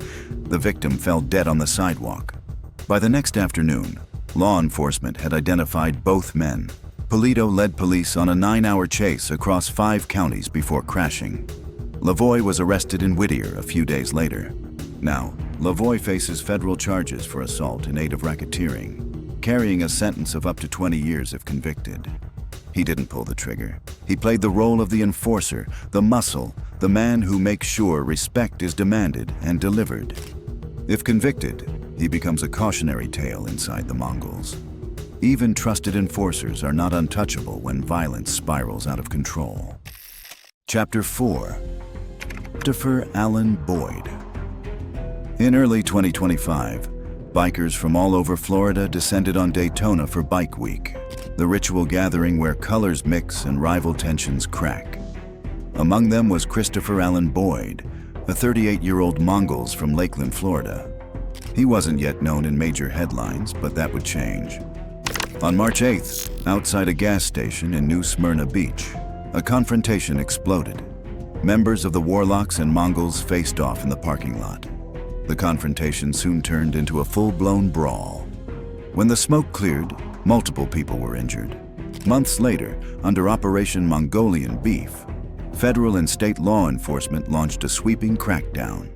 28 bikers were arrested, including Boyd, who was charged with aggravated rioting for participating in a coordinated act of violence. He was extradited to Volusia County to face the charges. Boyd's exact role in the chaos remains unclear. Was he following orders from chapter leaders? Was he defending his colors? Or was he simply in the wrong place when the storm broke? Investigators described the incident as a turning point for the Mongols' Florida network.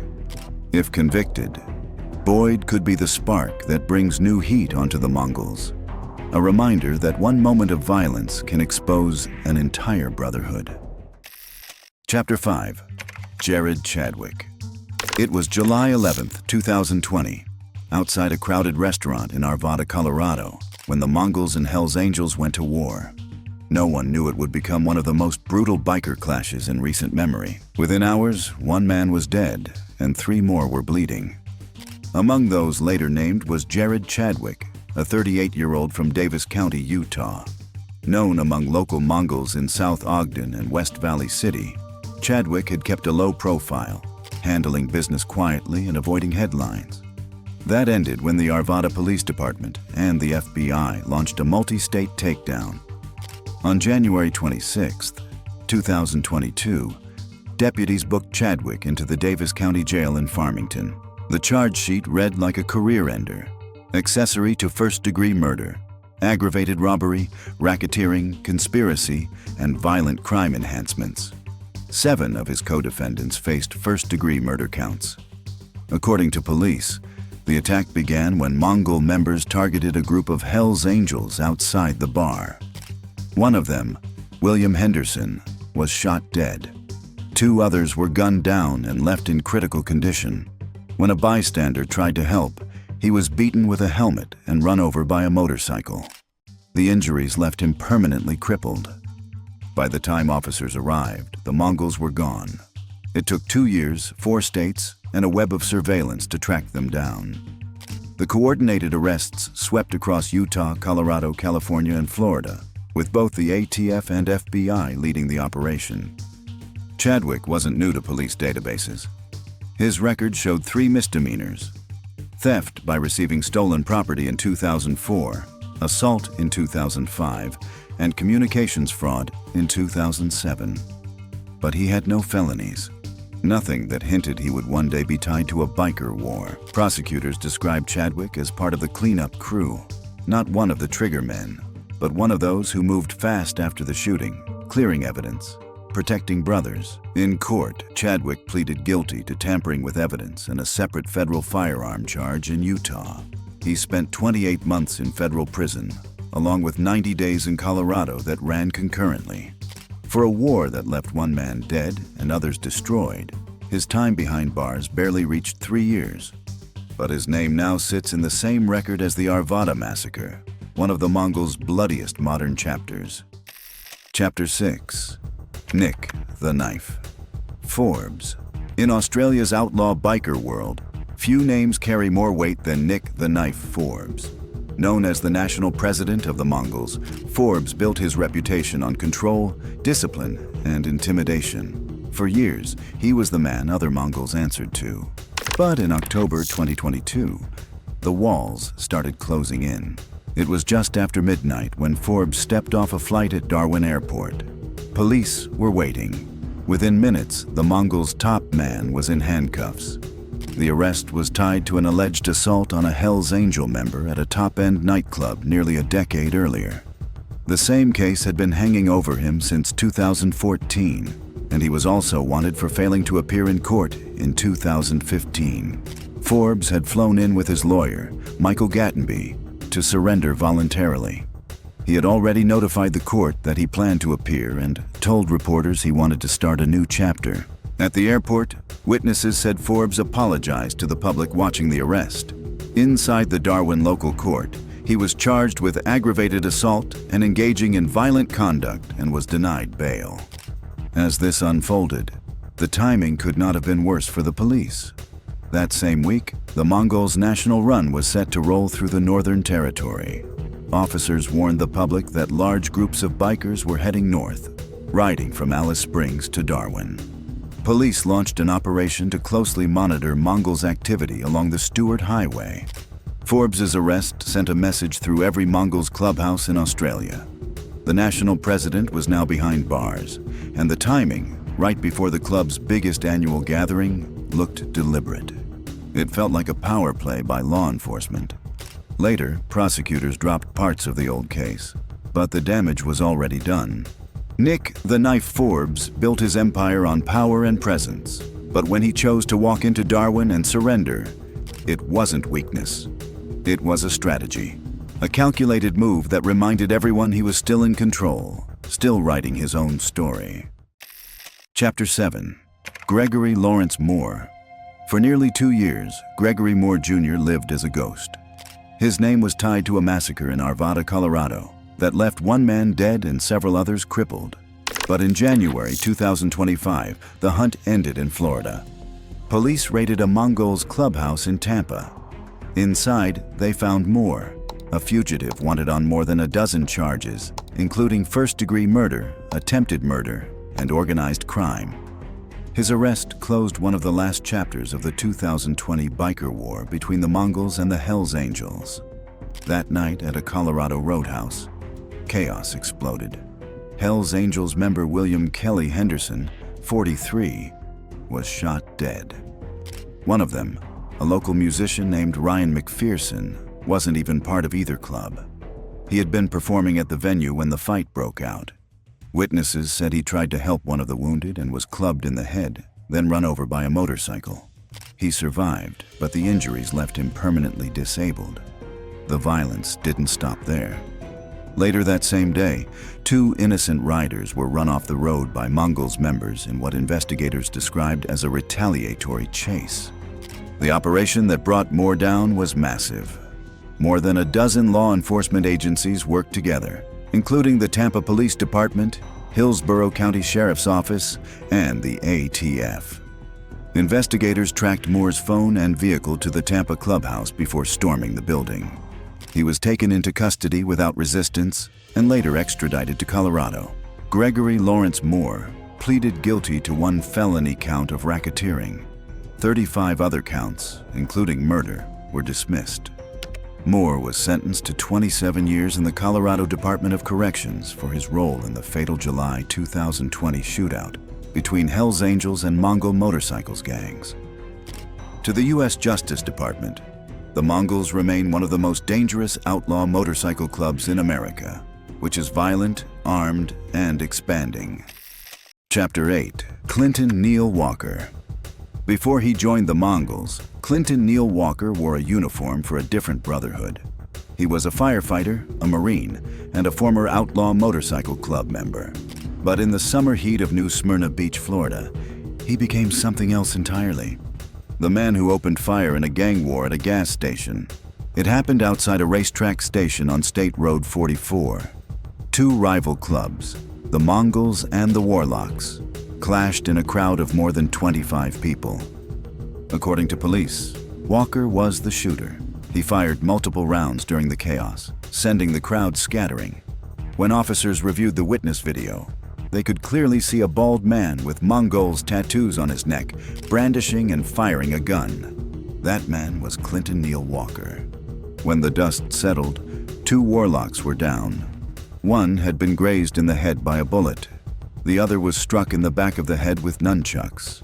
A bystander's vehicle was riddled with bullets. Another Mongol, Anthony Trimboli, turned up at the hospital with a gunshot wound to the stomach. He told police he had accidentally shot himself while practicing cross-drawing. Officers didn't believe it. Soon, Walker was stopped driving a Chevy Silverado minutes later on US 1 in Oak Hill.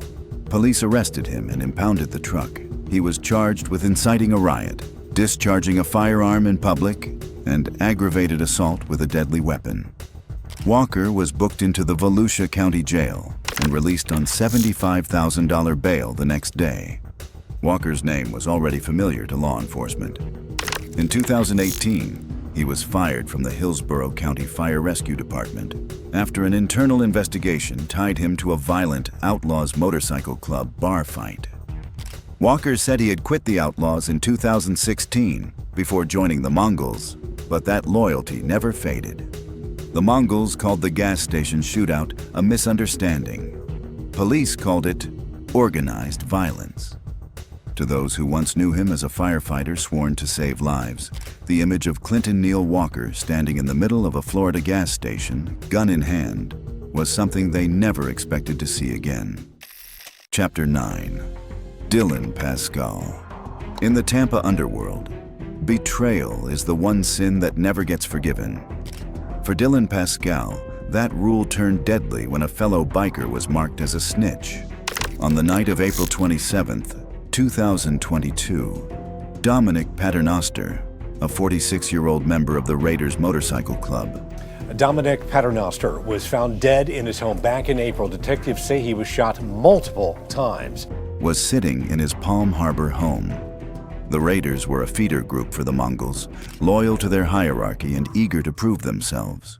But that night, loyalty was the last thing on anyone's mind. Paternoster had been accused of informing on the Mongols to the local police. Hours later, he was shot to death in his recliner. When detectives arrived, they found spent shell casings beside the body. Lab results later showed Pascal's DNA on those casings. Investigators believe more than one shooter opened fire that night, using multiple guns. When Pascal was questioned 2 days later, he told detectives a story. He said he and another man brought Paternoster home from Tampa, left him sleeping in his chair, and walked out. The evidence told a different story. Detectives called it a lie meant to mask a gang execution. Pascal was charged with first-degree murder. 3 other Mongol affiliates were tied to the same case.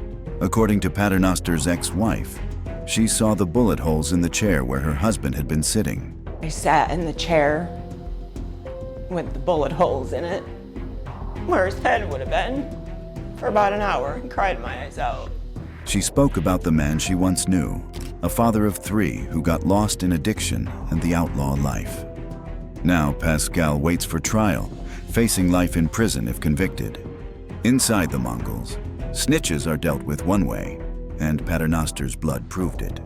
The Mongols built their empire on loyalty, violence, and fear. But there was a bitter war that pushed it all to the edge. Click on the next video to see the war that changed law enforcement forever. The West Coast had its wars, but back east, a different breed of outlaw was writing their own rules. The pagans. No worldwide expansion, no corporate structure, just pure concentrated violence in their own backyard. Alleged high-ranking members of the Pagans Motorcycle Club are now facing federal assault charges. From high-ranking members facing federal charges to the brothers turning against their own. A man was sentenced to decades in prison for a 2022 Pagan Motorcycle Club murder in Marion County. These are the 14 most dangerous pagans in history. Number 1, Lou Dobkin. Before the murders, the drug wars, and the federal takedowns, there was one man with a dream, Lou Dobkin. In 1959, long before the Pagans were branded one of America's most feared outlaw motorcycle clubs, Dobkin was a Navy veteran and mechanic from Maryland who wanted brotherhood and freedom. He called it a riding club, not a gang. 13 men, denim jackets, just engines, loyalty, and open roads. Dobkin designed their emblem himself, Surtur, the Norse fire giant who would one day burn the world to ash. It was not chosen for shock value. It was a warning. Surtur's fire symbolized destruction and rebirth, the idea that only through chaos could something pure be forged. That belief, maybe without Dobkin realizing it, became the Pagans' DNA. As the club grew across Maryland and nearby states, Dobkin's vision spread faster than he could control. Men joined who did not just want freedom, they wanted power. Some came from the Navy, like him, while others came straight from the streets. The energy shifted. The brotherhood began to feel more like a hierarchy. By 1965, the media had caught up with them. Local papers labeled the Pagans as part of the 1%, the small slice of bikers who caused real problems. At that time, most clubs hated the label. The Pagans owned it. They turned that insult into identity, even creating the 1% patch that would become the outlaw badge of honor across America. Dobkin never wanted that. He watched as his idea of freedom turned into something darker. Fights broke out between chapters. Guns replaced tools. The club's roots began overlapping with criminal networks. What started as weekend rides became operations involving extortion, drugs, and intimidation. By the mid-1960s, Lou Dobkin had stepped back. No official expulsion, no dramatic exit. Just a quiet distance from the empire he built. Behind him, new names were rising. Men like John Satan Marin, who would take the Pagans to heights and depths Dobkin could never have imagined. Dobkin never publicly disavowed the club, but to those who knew him, the silence said everything. The man who founded the Pagans for Freedom had created a machine of control. And once that machine started running, it continued to operate without interruption. Number 2, John Satan Marin. When Lou Dobkin stepped away, chaos filled the gap. That's when John Satan Marin took control. Before the Pagans, Marin had led a smaller club called the Sons of Satan, a fierce support crew already known for their violence. When they patched over into the Pagans, Marin brought more than just men. He brought structure, hierarchy, and a vision of total control. The club called him Satan for a reason. He brought fire and order in equal measure. Marin saw the Pagans as an army, not a social club. He built ranks, appointed national officers, created chapter presidents, and installed enforcers to keep every member in line. He wanted the club to run like a machine, one where orders moved from top to bottom and no one questioned the man above. But Marin did more than organize the chaos. He weaponized it. Under his rule, the Pagans expanded into new states and new crimes. Drugs, weapons, extortion, all became part of the operation, and for the first time, the Pagans were mentioned in the same breath as the Hells Angels. By the early 1970s, Marin had built a reputation that even enemies respected. He turned the pagans from a disorganized riding group into a paramilitary outlaw brotherhood. Every president who came after inherited Maron's system. John Marin gave it shape. Number 3. Keith Conan Richter. When Keith Conan Richter took control of the pagans, he ruled like a general, not a diplomat. A towering man with a voice that filled every room.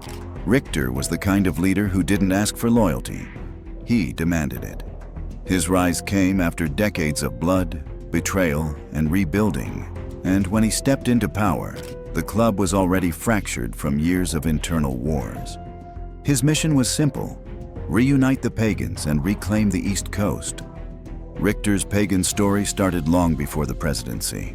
He first joined the club in the late 1980s, earning his patch in the rough circuits of Long Island and New Jersey. From the beginning, he stood out, not for flash, but for sheer control. He understood structure, discipline, and hierarchy. That mindset would later define his leadership, especially after his 1998 federal conviction for conspiracy to commit murder and attempted assault with a deadly weapon in aid of racketeering. He served 16 years in prison, emerging in 2012 harder, sharper, and ready to rebuild the club that had once nearly torn itself apart. As national president, Richter rebuilt the pagan empire with precision. He launched what members called the Blue Wave, a recruitment blitz that flooded the East Coast with hundreds of new riders pulled from prisons and street crews. His goal was dominance. Old rivalries were reignited.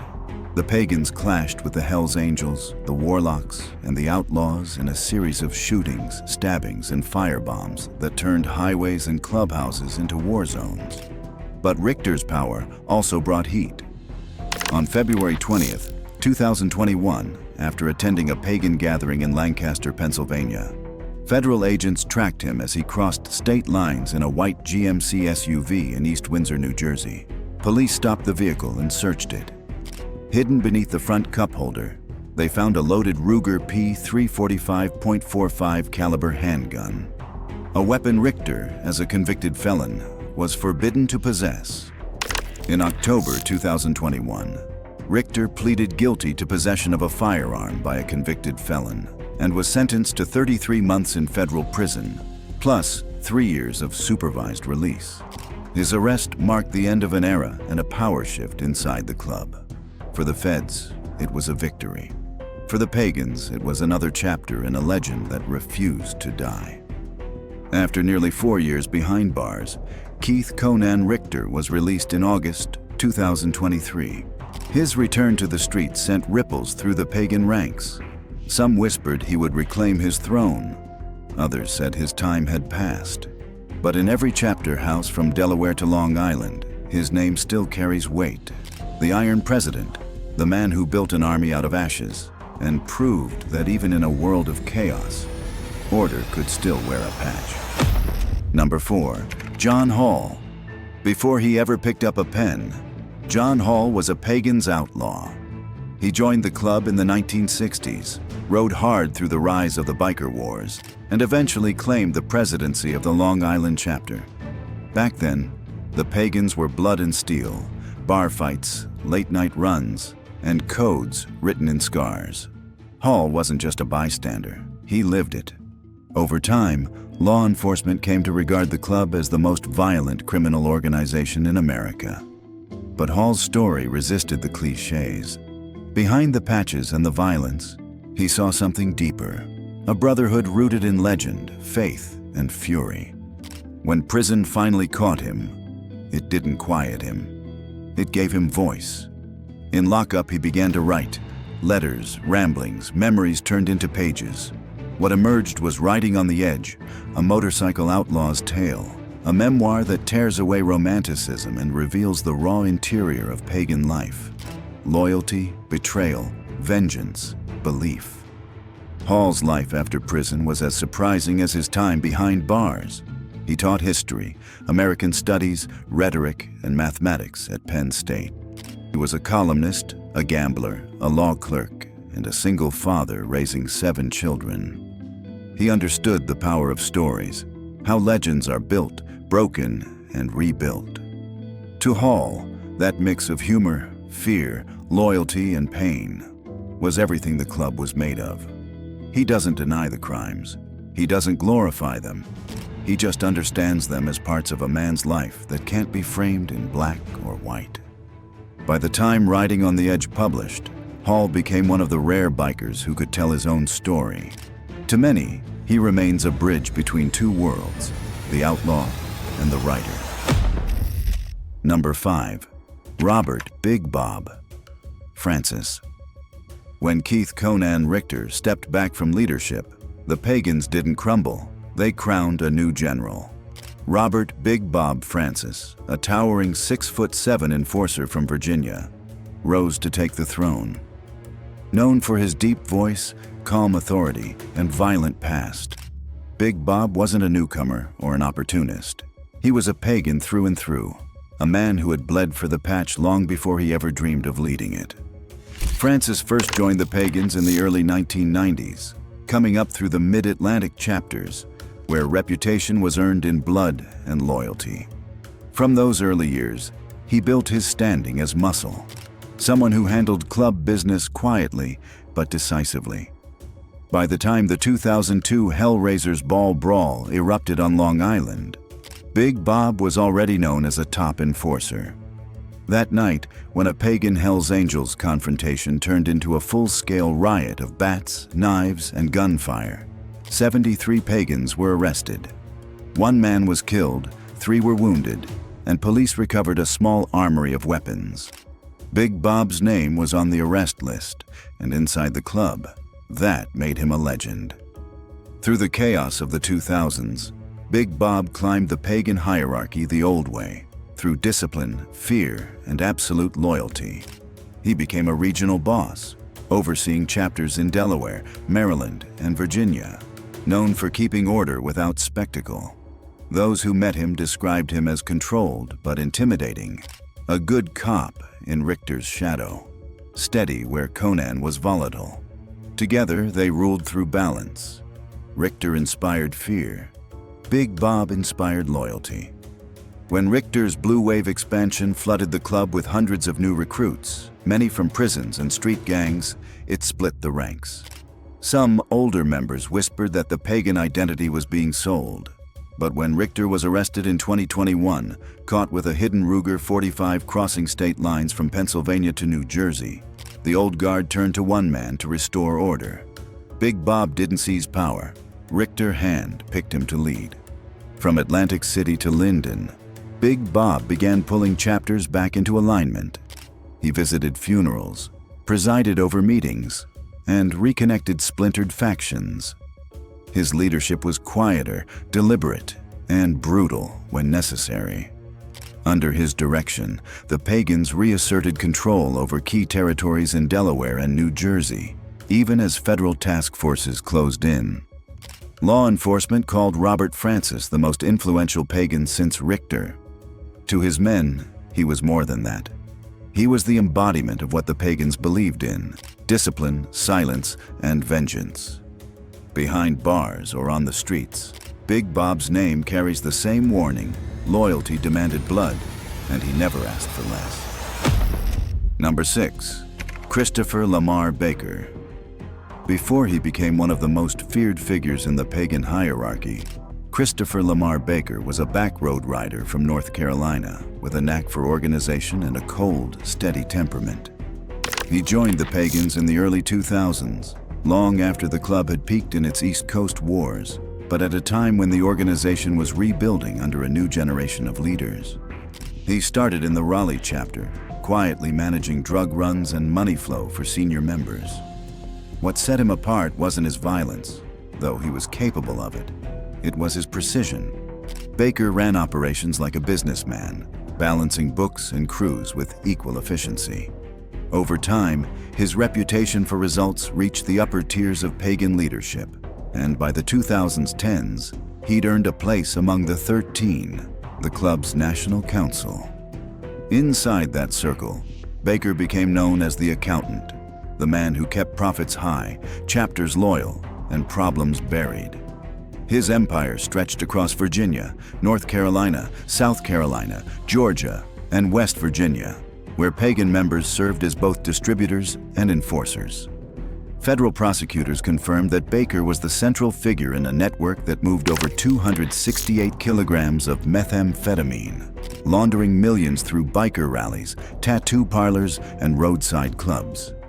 Violence wasn't an accident, it was structure. Witnesses told investigators that Baker personally ordered the torture of a pagan accused of theft, demanding his fingers be cut off as punishment. In another case, he sanctioned a murder after discovering a rival dealer had sold him counterfeit drugs. His authority was absolute, enforced through fear and money. When these authorities finally moved on his operation, it wasn't a local bust. It was a full-scale organized crime drug enforcement task force takedown. In February 2023, Baker stood before a federal judge in Wilmington, North Carolina, convicted on 17 counts ranging from meth trafficking to money laundering to firearms offenses, including the possession of a machine gun. The sentence was 900 months, which is 75 years in prison. A jury convicted 49-year-old Christopher Lamar Baker of the Pagans Motorcycle Club to 75 years. The courtroom fell silent when Judge Richard Myers read the number. Even among the pagans, where long sentences are a badge of honor, 75 years was more than punishment. It was erasure. On appeal, the Fourth Circuit upheld every count, closing the door on his freedom for good. Inside the pagan world, Baker's fall hit harder than most. He wasn't just a street soldier. He was one of the 13, the architects who decided who lived, who led, and who burned. Number 7. Austin Mullins. Austin Mullins wasn't one of the Pagan Motorcycle Club's high-ranking enforcers or regional leaders, but he was loyal. That loyalty turned deadly in the fall of 2022 when a personal dispute inside the Marion County pagan ranks spiraled into murder. According to court documents, on September 9, 2022, a pagan meeting was held in Carolina, West Virginia, where members discussed killing Henry Silver, a local man accused of being romantically involved with the girlfriend of fellow pagan John Wolfe. By the end of that night, Silver was dead, shot multiple times before the group fled the scene. Investigators later tied 6 pagan members to the plot, describing it as a club-sanctioned act meant to protect the patch. Among them was Austin Mullins, then 28 years old, who prosecutors said took part in the planning and execution of the hit. The case painted a brutal picture of the pagans' internal code, one where personal betrayal could quickly become a matter of club business. At trial, witnesses detailed how Wolfe initiated the plan after discovering Silver's hidden relationship and reached out to his pagan brothers for help handling it.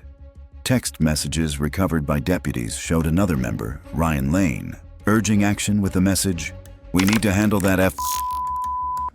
The case resulted in multiple convictions across separate trials. Wolfe was found guilty of first-degree murder in April 2024 and sentenced to life in prison that June. Derek Clem was convicted of first-degree murder and conspiracy, while Dane Hull was found guilty of conspiracy to commit murder and use of a firearm during a felony.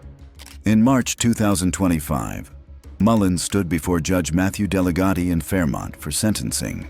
The courtroom was tense as prosecutors called for consecutive sentences, arguing that Mullins' actions helped set the murder in motion. The judge disagreed, ordering the terms to run concurrently: 40 years for second-degree murder, 10 years for use of a firearm during a felony, and 5 years for a recidivist charge, a total of 40 years to serve. Now serving time in a West Virginia state prison, Austin Mullins remains one of several convicted pagans from the Carolina killing. The case became a stark reminder of how far the club's members would go to defend their code, and how easily brotherhood could turn into bloodshed. Number 8. David Keith, Bart, Barbado. Before he became the face of a nationwide federal takedown, David Keith Bart Barbado was the kind of pagan who embodied the old creed: quiet, dangerous, and loyal to the patch above all. Born and raised in Maryland, Barbado joined the Pagans Motorcycle Club in the late 1980s. a time when the gang was rebuilding from its earlier clashes with law enforcement and rival clubs. He came up through the Maryland and West Virginia chapters, earning a reputation as both an organizer and an enforcer. By the early 2000s, Barbato's name carried real weight inside the club. He had proven himself through years of leadership at the local and regional level, known for keeping operations tight and maintaining discipline among volatile chapters.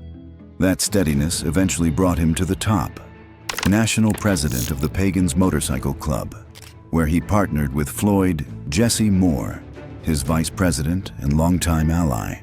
Together, they tried to reclaim the Pagans' dominance along the East Coast. But power came at a cost.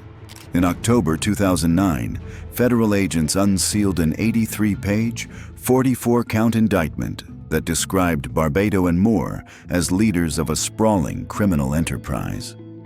The document accused them of running a nationwide operation rooted in murder conspiracies, kidnapping, extortion, robbery, illegal gambling, drug distribution, and firearms trafficking.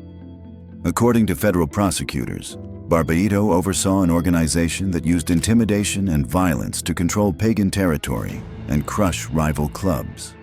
The indictment described how pagan members and associates across West Virginia, Kentucky, Virginia, Pennsylvania, New York, New Jersey, Delaware, and Florida conspired to dominate the outlaw biker world. Among the allegations were attempts to murder a prison inmate believed to be cooperating with law enforcement and plotting a second killing with a rival club leader to maintain control of the region. Other counts detailed beatings, extortion schemes, and rigged motorcycle raffles that funneled illegal proceeds back to the national leadership.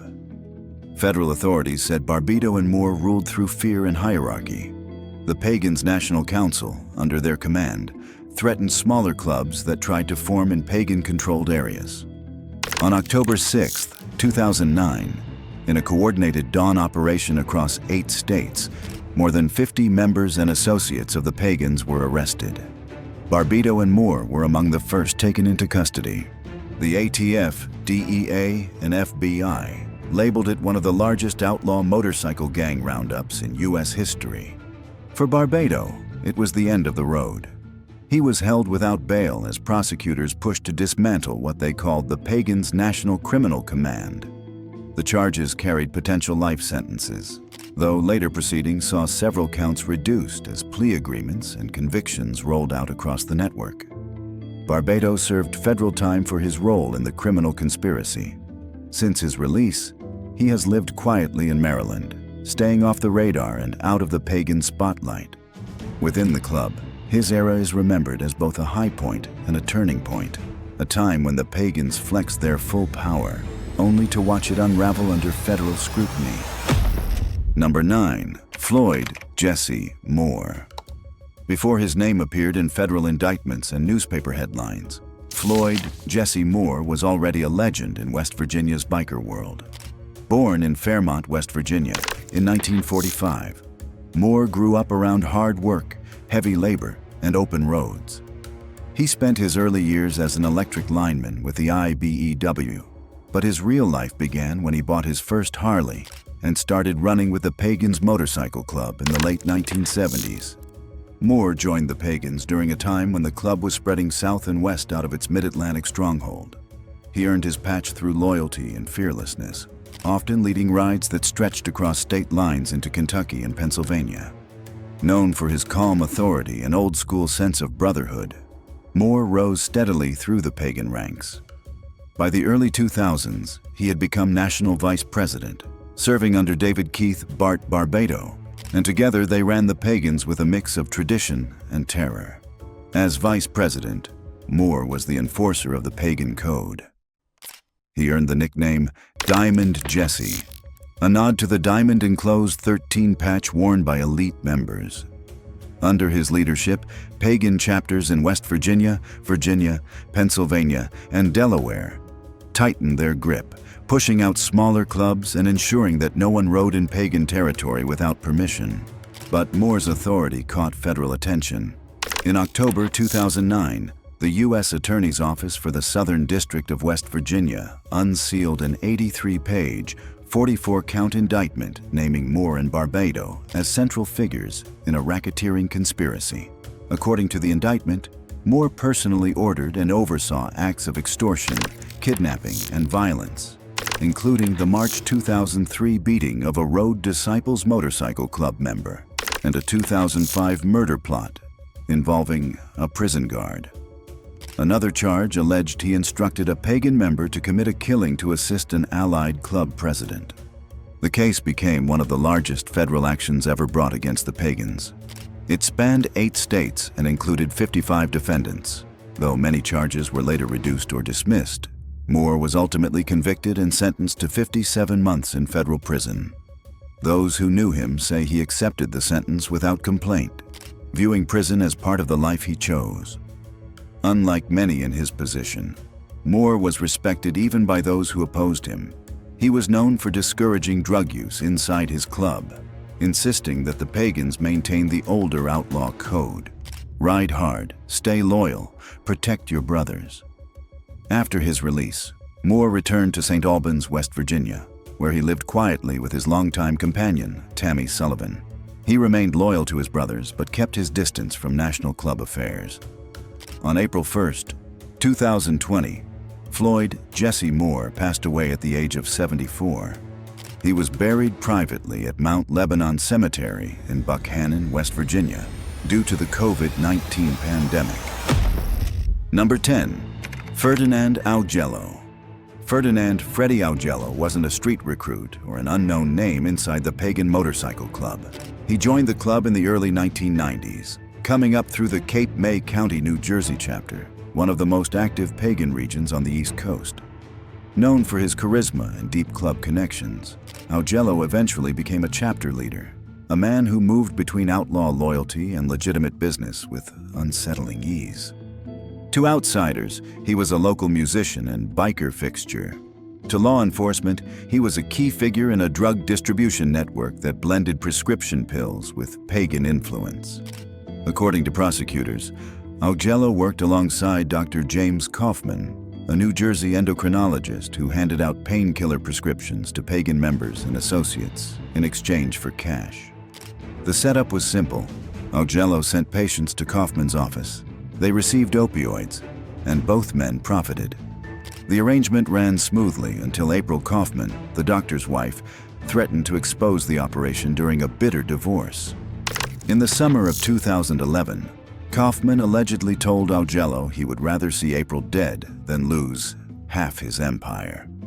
What followed was a year-long plot. Agello reached out to multiple pagan members and associates, trying to find someone willing to take the job. On May 10, 2012, the plan came to life. Francis Mulholland, a member of the same drug network, entered the Kaufman home in Linwood, New Jersey, through an unlocked door and shot April twice. He was paid $20,000 for the hit. Mulholland later died of a heroin overdose in 2013, and for years, the case went cold. The break came from Andrew Chef Glick, the former Cape May chapter president, who turned informant in exchange for leniency on unrelated drug and weapons charges. Glick's testimony pulled back the curtain on the murder-for-hire scheme, linking Agello directly to the hit and the pill ring that had fueled pagan profits for years. In 2018, a New Jersey jury found Ferdinand Agello, then 62, guilty of murder, conspiracy to commit murder, first-degree drug racketeering, and leading a narcotics network. His conviction closed one of the most sensational criminal cases in pagan history, a rare blend of organized crime, medicine, and betrayal. Dr. James Kaufman took his own life in jail before facing trial. Agello was sentenced to life in prison, where he remains today. Inside pagan circles, his fall became a cautionary tale. Agello's rise had been built on connections and cunning, but his downfall showed what happened when outlaw business crossed into murder for profit. In the words of one former brother, Freddie forgot the code. He stopped protecting the club and started protecting himself, and that's what killed them all. Number 11. Paul Pagano. Paul Pagano wasn't one of the Pagan Motorcycle Club's longtime war horses, but for a few years, He was part of the club's Atlantic County chapter, riding alongside men tied to one of the most infamous cases in New Jersey outlaw history. He joined the Pagans Motorcycle Club in the early 2000s, during a time when the South Jersey scene was thriving under loose networks of former enforcers and new blood who blended club loyalty with personal hustles. Pagano was known locally as a strong, quiet rider, a bodybuilder and motorcycle enthusiast who was attracted toward the pagan culture of brotherhood and rebellion. His membership in the Atlantic County chapter lasted only a few years, but it connected him to the tight circles that surrounded Dr. James Kaufman and Ferdinand Freddy Agello, the pagan-linked figure later convicted in the murder of Kaufman's wife, April. Pagano became involved in the prescription opioid ring that Kaufman and Agello allegedly operated. The scheme relied on pagan associates to move painkillers written out of Kaufman's medical office, some for use, others for profit. Pagano was charged with racketeering in January 2018, accused of obtaining oxycodone pills without examination and distributing them through pagan channels. Pagano's background stood apart from many of the pagan enforcers around him. He had worked as a casino plumber, lived in Egg Harbor Township for more than 2 decades, and carried the scars of multiple motorcycle crashes, including one in 2001 that left his back severely injured. When the case came before Judge Bernard Delury, prosecutors sought pretrial detention, calling Pagano a risk and pointing to his ties to the pagan network. But the judge ruled otherwise, citing his limited criminal history and local roots. Pagano was released pending trial under court supervision, while others in the same case, Kaufman and Agello, remained behind bars. Today, Paul Pagano lives outside the club life he once brushed against, his pagan years behind him. To law enforcement, he was a small piece in a larger conspiracy. To those who knew him, he was a man who strayed too close to the outlaw world and barely got out before it collapsed. Number 12. Frank DeLuca. Frank DeLuca was a 36-year-old pagan motorcycle club member from Pittsburgh, part of a tight-knit local chapter known more for brotherhood than public violence. Like many pagans, he lived by the outlaw code: ride hard, stand your ground, and never back down. That code was tested on a night in October 2018, when a confrontation inside a Pittsburgh bar turned into one of the most publicized clashes between law enforcement and the pagans in recent memory. The incident began at Kopi's Bar on the city's south side, where 4 undercover Pittsburgh police detectives were drinking while supposedly conducting surveillance on a suspected drug dealer. They arrived early in the evening and each consuming heavy amounts of alcohol, with some drinking as many as 15 to 20 doubles before the pagans walked in just before midnight. DeLuca entered with several brothers, heading to the back room to shoot pool.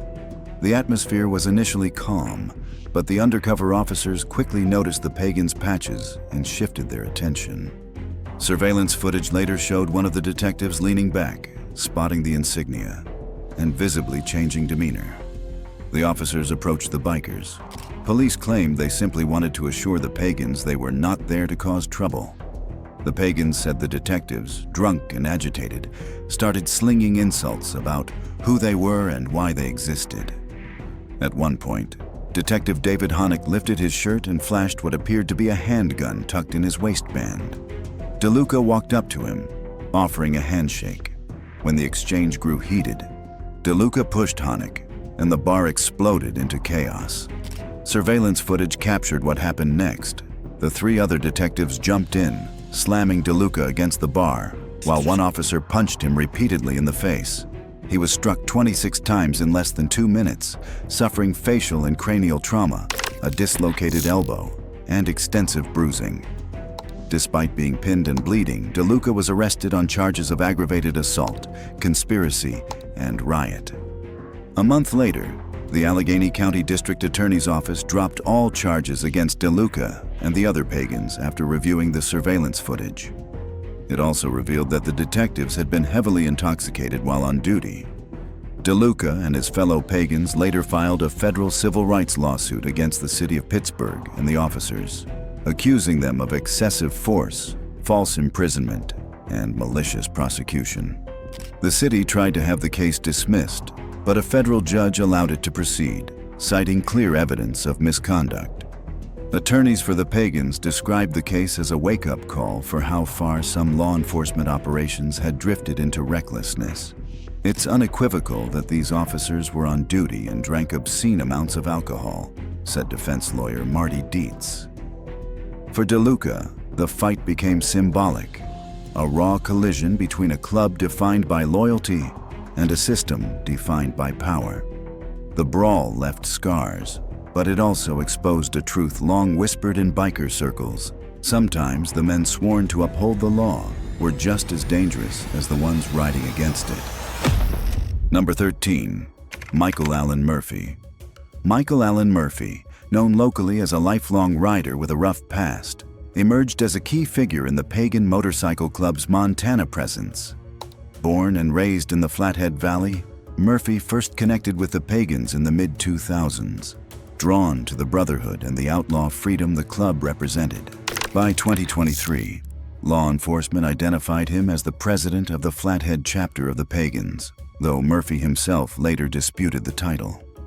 Murphy's leadership came to public attention following an assault at the Majestic Valley Arena on February 11, 2023. A brawl involving dozens of bikers from both the Pagans and the Warlords Motorcycle Club. The fight left 2 people injured and led to multiple felony charges. Authorities alleged that several men displaying pagan colors were central to the violence. Murphy said he had helped sponsor the boxing event where the brawl erupted and claimed he left on his motorcycle when the situation spiraled out of control. Weeks later, on February 28, 2023, the Flathead County Sheriff's Office, joined by Kalispell police and state parole officers, arrived at Murphy's home with a parole violation warrant. According to officers, Murphy attempted to flee but was quickly taken into custody. Another man, identified as Kyle Martin Johnson, the alleged vice president of the same chapter, was arrested after a standoff lasting about 30 minutes. Local authorities described Murphy as the chapter president, a claim supported by photos of him wearing pagan patches and witness statements during ongoing investigations. Murphy, however, denied running an official chapter, insisting that there are only 2 guys in Kalispell who even associate with them, and that his involvement was about riding and brotherhood, not crime. In interviews from jail, Murphy acknowledged his pagan ties but rejected the outlaw image tied to the club's national reputation. "A lot of things you hear about the Pagans is from the old days," he said. "There are bad apples in every group." Despite his claims of reform, Murphy's criminal record told a different story. According to the Montana Department of Corrections, he had prior convictions for theft, burglary, bail jumping, forgery, criminal endangerment, and deceptive practices. His latest legal trouble involved allegations of writing bad checks totaling $31,148 from a business account, which he described as a misunderstanding over pending payments. As of 2024, Murphy remains in custody on a probation violation, though his felony bad check charge has been approved for release on his own recognizance. He maintains that authorities are targeting him because of the pagan connection and the high-profile arena fight. "I'm done with that part of my life," Murphy said from jail. "They're trying to make me look like a menace, but I'm just a guy who made mistakes and wants to move forward." For law enforcement, he's still the president of Montana's pagan chapter. For Murphy, he's just another man trying to outrun the reputation that comes with the patch. Number 14, Derek "Tuna" McGuire. Derek "Tuna" McGuire's rise in the Pagan Motorcycle Club began the way many outlaw careers do, with violence, ambition, and a call from the top. A former member of the Thug Riders MC, McGuire was known in Rhode Island's biker world for his volatility and his deep connections to the underground drug trade. In 2017, as tensions between rival clubs boiled over in Woonsocket, McGuire caught the attention of Keith "Conan" Richter, then the Pagan national president, who was seeking to expand the club's East Coast footprint. Richter saw in McGuire what the Pagans valued most: aggression and loyalty. Federal investigators later revealed that McGuire had committed violent acts against members of the Hells Angels, By early 2018, Richter personally recruited him to form the first Rhode Island chapter of the Pagans MC. In March of that year, after a mandatory patching-in meeting in New Jersey, McGuire and several of his old Thug Rider brothers officially became Pagans. Within weeks, McGuire was installed as Rhode Island chapter president, with the new clubhouse established at 91 Mason Street in Woonsocket, the former Thug Riders base. Behind the scenes, McGuire's operations went far beyond club politics. Investigators described him as the center of a multi-state drug and weapons ring, trafficking cocaine, marijuana, and firearms across Rhode Island and Massachusetts. His stash house at One Lake Drive, Woonsocket, was reportedly packed with pounds of drugs and stolen goods. Undercover recordings captured McGuire setting up deals, coordinating shipments, and even joking about using fake names like Donald Trump and Bruce Wayne on burner phones to avoid detection. In May 2018, a massive state police operation known as Operation Patched Out took down McGuire's entire network. Law enforcement conducted 29 coordinated raids, seizing drugs, weapons, and even a rocket launcher. Over 50 people were arrested, including McGuire, who faced more than 200 counts related to narcotics, weapons trafficking, and stolen property. Prosecutors described the Pagans Rhode Island chapter as a sprawling criminal enterprise, with McGuire at its center. Despite a setback when key wiretap evidence was later thrown out by the courts, the case continued. In 2023, McGuire pleaded no contest to 9 felony charges, including drug trafficking, firearm sales to prohibited persons, and conspiracy to distribute stolen goods in exchange for dismissal of the remaining counts. He was sentenced to 20 years, with 10 years to serve and the rest suspended, along with $80,229 in restitution and forfeiture of 6 vehicles linked to his crimes. McGuire's downfall closed another violent chapter in the Pagans' East Coast expansion.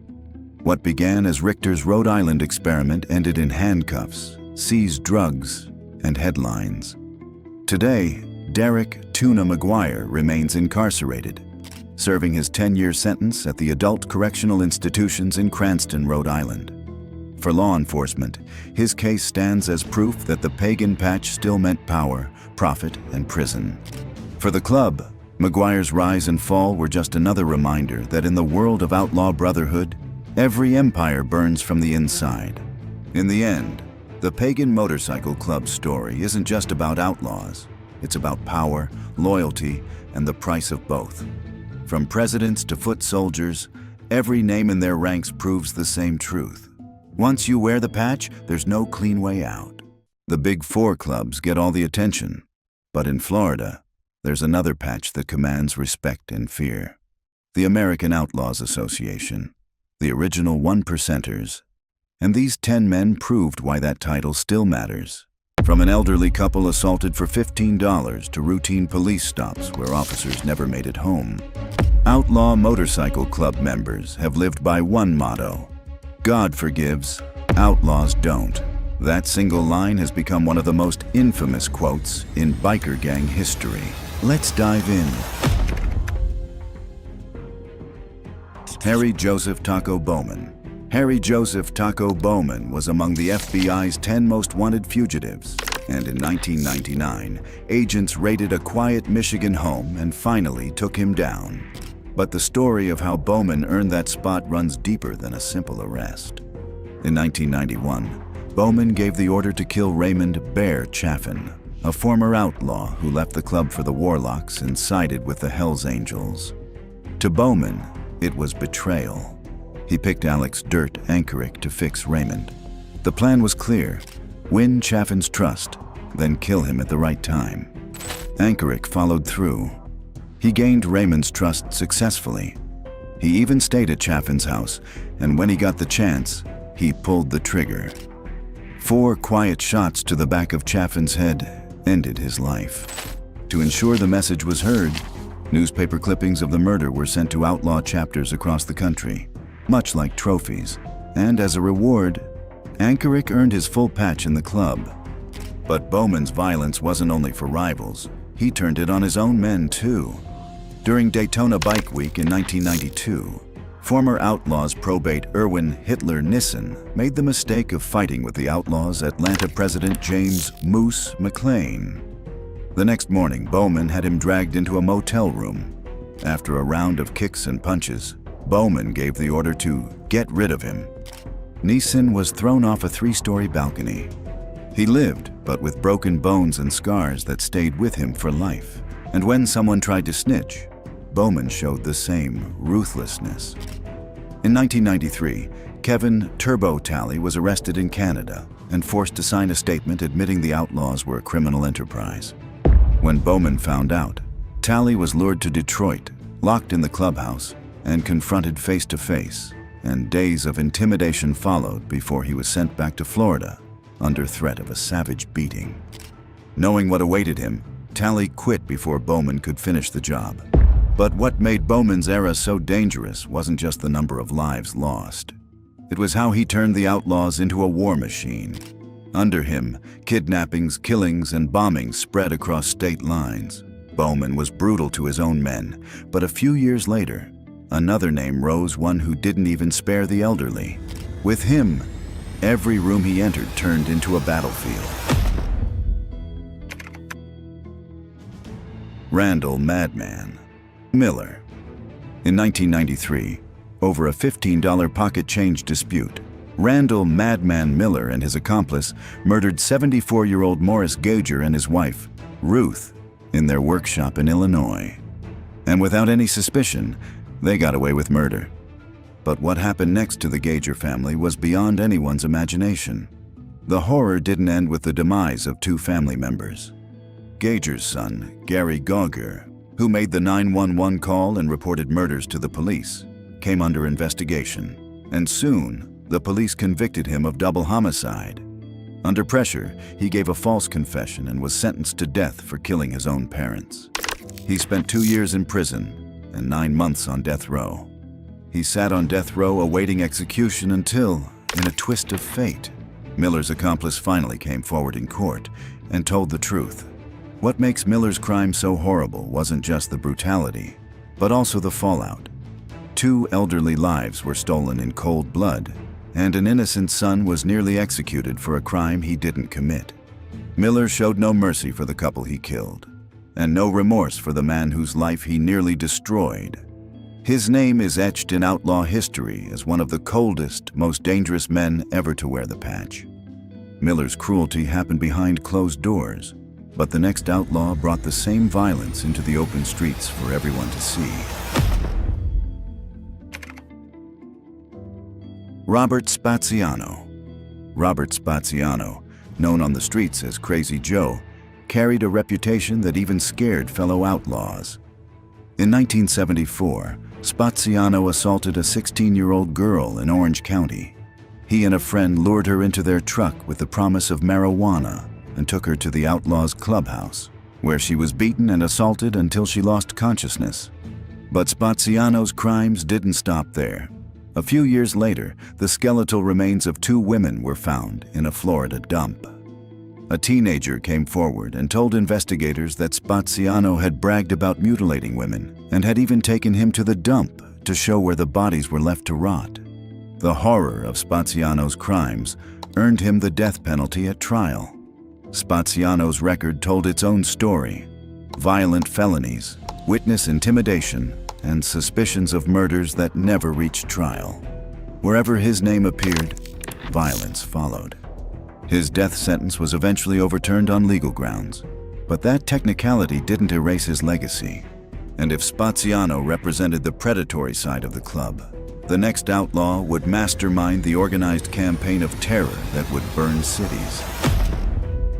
Jack Rosga, Milwaukee Jack. April 17, 2010, what was supposed to be a charity ride called the Flood Run exploded into chaos. Outlaws bikers from Wisconsin, riding under the command of their national president, Jack Rosga Milwaukee Jack, crossed into Minnesota and ambushed a group of Hell's Angels. The Angels were beaten to the pavement, stripped of their jackets, and left bleeding while the Outlaws carried off their colors like trophies. Under Rosga's leadership, violence became the Outlaws' defining characteristic. One of the most notorious streaks of violence included the Cycle Expo in Virginia in 2006, the Dinwiddie Racetrack in 2008, and the Cockades Bar in Petersburg in 2009, where the Outlaws teamed up with the Pagans. Fights also broke out at Daytona Bike Week that same year, and at the Charlotte Easy Rider Expo in 2010. Each of these events exploded into gang warfare. And when the Outlaws established a clubhouse in Rock Hill, South Carolina, the Hells Angels considered their own presence to have pushed the conflict to the edge. By the end of 2009, a Hells Angel in Maine had been shot in a hit that nearly killed him. Under Rosga's leadership, the club wasn't just fighting. They were running drugs, moving weapons, and building a criminal network that stretched across states, all under his control. When he was finally caught, Rosga admitted to undercover agents that he always knew prison would be his fate. He was convicted of racketeering and conspiracy and sentenced to 20 years in federal prison.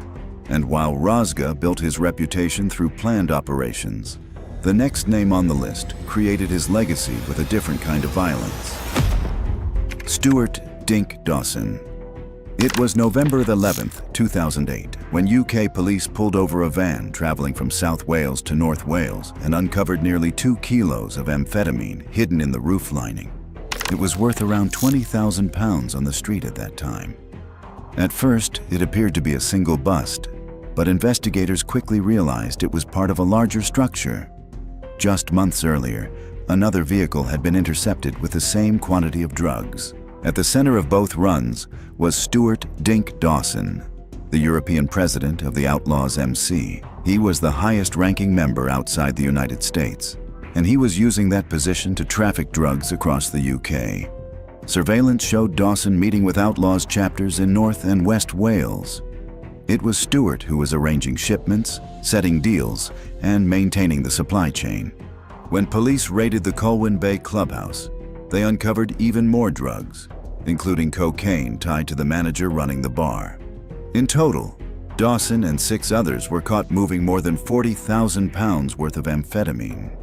The judge who sentenced him didn't hold back, saying, "You used your role as European president to further your own criminal activities. You brought the organization into disrepute by the wholesale and commercial supply of drugs."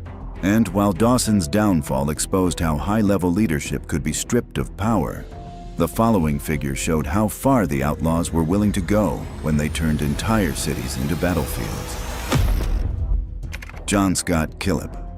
Oklahoma in the 1980s was prime territory for the Outlaws Motorcycle Club. Drug money was flowing, violence kept rivals in line, and at the center of it all was John Scott Killip, better known as Lil Wolf. Killip was the man pulling strings across the Oklahoma City chapter, tying together drug pipelines, kidnapping jobs, and a network of outlaws who enforced business with fists, knives, and guns. The case files read like a roadmap of organized crime. Belleville drug deals, Fort Smith trafficking runs, and constant links to fellow outlaws like Teague, Kraut, Adams, Nelson, and Pfaff. Wherever investigators looked, Lil Wolf's name kept coming up. By 1985, the government was ready to strike. The RICO trial dragged the Oklahoma chapter into federal court, laying bare its hierarchy and reach. Hangarounds, probates, patched members, they all played their part. But Killip had climbed above the system, using the club's national network to move narcotics and keep control. The verdict hit hard. While some outlaws walked on specific charges, Killip was convicted of both substantive RICO violations and the larger conspiracy. It marked him as one of the central figures in Oklahoma's outlaw underworld. For law enforcement, it was a big win. For the outlaws, it only added to the legend. Lil Wolf's name became another reminder of how far the club would go to guard its turf and keep the drug money flowing. Some are dead, others locked away, and a few still roam free. But one thing hasn't changed. God forgives. Outlaws don't. Stephen "Sticky Steve" Morris. Stephen "Sticky Steve" Morris ran a drug pipeline for 15 years, moving thousands of kilos of marijuana into St. Louis, stretching across Indiana, Missouri, Illinois, and Colorado. Maurice and 14 others were eventually indicted, and he landed a 12-year federal sentence for drug conspiracy. But the drugs were only one part of the story. Court records tied the invaders' circle to 3 brutal murders that still haunt the Midwest outlaw scene. On August 30th, 2007, bikers Randy Greenman and George Witter disappeared after leaving a bar in St. Louis County. They weren't just killed. Their remains were later found in pieces, spread across different places. That same year, another man, Alan Henry Little, vanished without a trace. He's believed to be dead, with investigators quietly linking his case to the same network. No one was ever charged, but sealed court files show police getting close, hinting at charges that never came. For Maurice and the invaders, bikes and drugs were only part of the story. Their real power came from fear, territory controlled not just by reputation, but by bodies, silence, and violence that still hangs over the Midwest. And if Maurice symbolized how outlaw networks mixed drugs with death, the next outlaw's story would push that same blend into even more explosive territory. Peter Big Pete James. Chicago in the mid-1990s wasn't just loud with Harleys. It was rocked by bombs, drive-bys, and bar fights that left men bleeding in the street. The Hells Angels were trying to take the city, and the outlaws fought them block by block. But the real war was inside. Cliques turned on each other, leaders went down on charges, and the brotherhood was falling apart. That's when Peter Big Pete James stepped in. Big Pete didn't just join the outlaws, he took them over. He crushed rival crews, pulled them together, and built an army under his control. Chicago became his fortress. Smaller gangs were absorbed, mafia ties grew stronger, and even the Hells Angels were forced into a truce. For almost 20 years, his word was law. But power doesn't last forever. Cancer wore him down, his grip weakened, and the soldiers who once feared him started pushing back.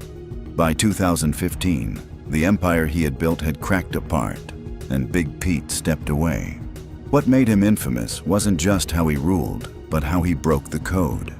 Instead of prison or a bullet, he walked away alive, publishing The Last Chicago Boss and exposing the wars, the deals, and the betrayals inside the Outlaws MC.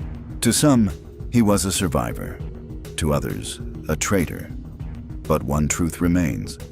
Big Pete was the man who kept the Angels out of Chicago and lived to tell the story. Frank James. When federal prosecutors went after the Tampa chapter of the Outlaws Motorcycle Club, one name stood out. Frank James Wheeler, age 61. He wasn't just another biker. They said he was running a war machine. Bombings, murders, extortion. Prosecutors claimed Wheeler ordered it all in a bloody fight against the Hells Angels. His hunger for power was so strong that he stopped caring if new recruits even rode motorcycles. Instead, he pulled in street thugs, turning them into soldiers for the Outlaws' war. The violence wasn't random. It was planned. In June 1994, police uncovered what they called a war wagon, an RV packed with guns, ammo, and bulletproof vests. It was ready for an ambush against an Angels-affiliated club on the Indiana-Illinois border. And under Wheeler's command, loyalty was proven with blood. Prosecutors told how one probationary member earned his patch by murdering a rival Hells henchman. He shot him, beat him with the gun, then stabbed him in the neck with a screwdriver. It wasn't spontaneous, it was ordered from the top. By the time Wheeler faced trial, prosecutors laid out decades of organized warfare. He may not have pulled the trigger, but they painted him as the man giving the orders. In the end, James Lee Wheeler was convicted of racketeering, conspiracy, and obstruction of justice. He faced at least 10 years and possibly life behind bars. On a quiet morning in Knoxville, Tennessee, the sound of motorcycles was replaced by the pounding of boots and the battering of battering rams. Local deputies and federal agents moved in fast, surrounding the Outlaws Motorcycle Club's headquarters. Their target wasn't just another patched member. It was Mark Lester, the 55-year-old regional president of the Outlaws in Tennessee. Lester's arrest was part of a sweeping national roundup. one of the largest ever aimed at the Outlaws Motorcycle Club.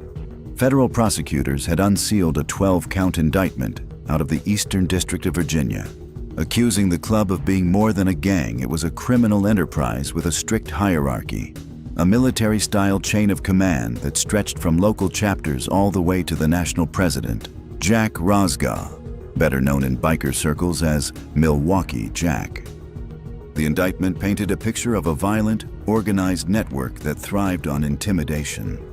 The charges ranged from attempted murder, kidnapping, and armed robbery, to drug trafficking, gambling rings, and weapons violations. A total of 27 outlaws across 7 states were named in the operation. For Lester, the walls had been closing in long before the indictment dropped. On New Year's Eve, the Knox County Sheriff's Office raided the Outlaws clubhouse on Clifton Road. That raid was sparked by a shocking allegation that Lester and fellow member Kenneth Foster had kidnapped and robbed an undercover officer who had managed to infiltrate the gang. According to investigators, the officer's cover was blown, and the Outlaws did what they had always done to suspected informants. They moved with violence. Lester's power inside the Outlaws was not to be underestimated. As regional president, he wasn't just running a chapter. He was overseeing multiple crews across Tennessee, giving orders that filtered down into drug pipelines, weapons movement, and violent enforcement. His reach extended from local bars and back roads to interstate operations, where outlaw bikers moved product and laundered cash while keeping rivals in check with fists, knives, and guns. Jack Rosgaw at the top, regional bosses like Lester holding the middle, and local presidents managing the ground level. The Outlaws were run like a business, a criminal corporation whose product was drugs, fear, and control. And as prosecutors told it, men like Lester were the key to keeping that system intact. For law enforcement, it was proof that even the most insulated leaders could be reached. For the Outlaws, it was a dangerous crack in the chain of command. Yet, like so many cases against the Outlaws, Lester's story didn't end with his arrest.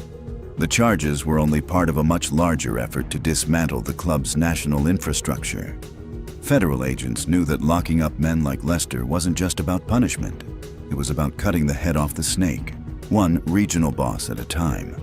But with leaders like Mark Lester taken down in coordinated raids, the balance of power was shifting. The Outlaws had built their empire on loyalty, violence, and silence. Now, one of their highest-ranking men in Tennessee was behind bars, and the brotherhood he helped enforce was under siege. Some leaders died in gunfights, others rotted in prison, and a few, like Big Pete, walked away to tell the tale. And if you thought their wars on the streets were explosive, wait until you see what happens when these bikers face their toughest battlefield of all, the courtroom. American clubs export their culture worldwide. But what happens when a nation-state builds its own version? Welcome to Russia, where the night wolves don't answer to club presidents. They answer to the Kremlin. It was 1989. Alexander Zaldostanov, a 27-year-old dentist living in the USSR, stood at a crossroads. He had 2 options, either to build a safe career in dentistry or to follow his passion for bike riding. But in the USSR, social activities were banned, so the young Zaldostanov did the unthinkable. He founded a motorcycle club and called it the Night Wolves, and rebelled against the state. But within just a few years, the same club that defied the USSR was protecting it. This is the story of the Night Wolves, Putin's version of the Hells Angels. It was the mid-1980s, as the Soviet Union began to weaken. An underground culture started to take shape. Young men on old Soviet motorcycles gathered at band rock concerts and secret parties. For them, it was a rare taste of freedom in a country where Western music and style were forbidden. They rode through Moscow's streets on their battered bikes, often chased by police who saw them as troublemakers. By the late 1980s, they had already carved out a place in the city's underground scene. But the turning point came in 1989, when Mikhail Gorbachev's perestroika reforms loosened restrictions across Soviet society. What changed Mikhail Gorbachev? What made you able to turn a place that didn't have freedom into freedom? What did it to you? Suddenly, groups that once operated in secret could step into the open. Among them was Alexander Zaldostanov, known as the Surgeon. He used this new freedom to form a biker club he called the Night Wolves. He got this idea during the 1980s, when Zaldostanov had spent time in Berlin. There, he saw the structure and brotherhood of Western biker clubs up close. Inspired, he returned to Moscow with a vision to blend biker culture with a distinctly Russian identity. Under his leadership, the Night Wolves adopted leather vests, patches, and strict rules of membership, but added their own twist of nationalism, Orthodox Christianity, and Soviet nostalgia.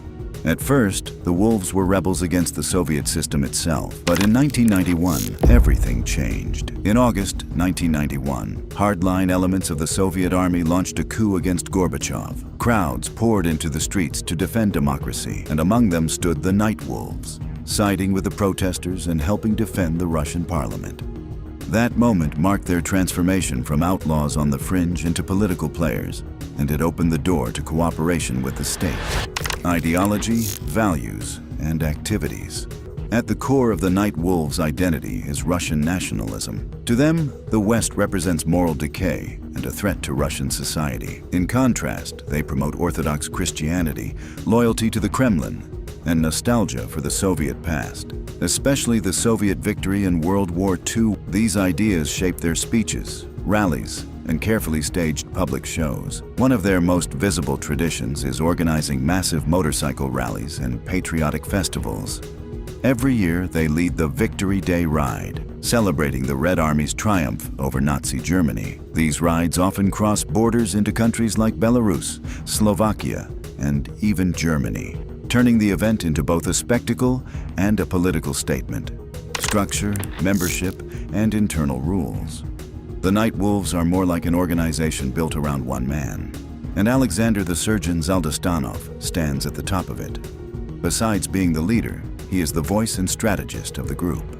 His authority filters down through a strict hierarchy, giving the Wolves the feel of a military unit rather than a social club, as it was originally. From their headquarters in Moscow, the Wolves spread rapidly across Russia, planting chapters in Crimea, the Donbass, and the North Caucasus. Their network soon extended beyond Russia's borders, with affiliates in Serbia, Slovakia, Germany, Bosnia, Bulgaria, and Macedonia. Wherever they expand, the message is consistent: Russian pride, Orthodox faith, and unwavering loyalty to the Kremlin. Process of becoming a member. But how can you become a part of Russia's famous MC? Joining the Night Wolves is not an easy task. Entry begins only with an invitation from an existing member.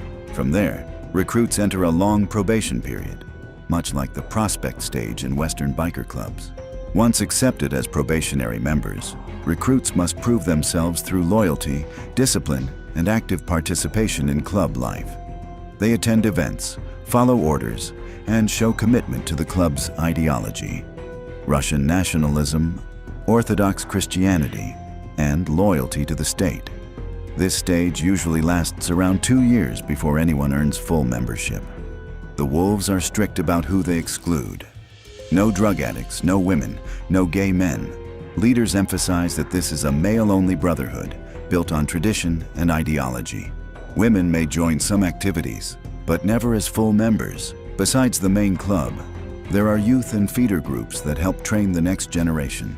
These include motorcycle schools, martial arts programs, and patriotic camps where young people are introduced to the Wolves' culture.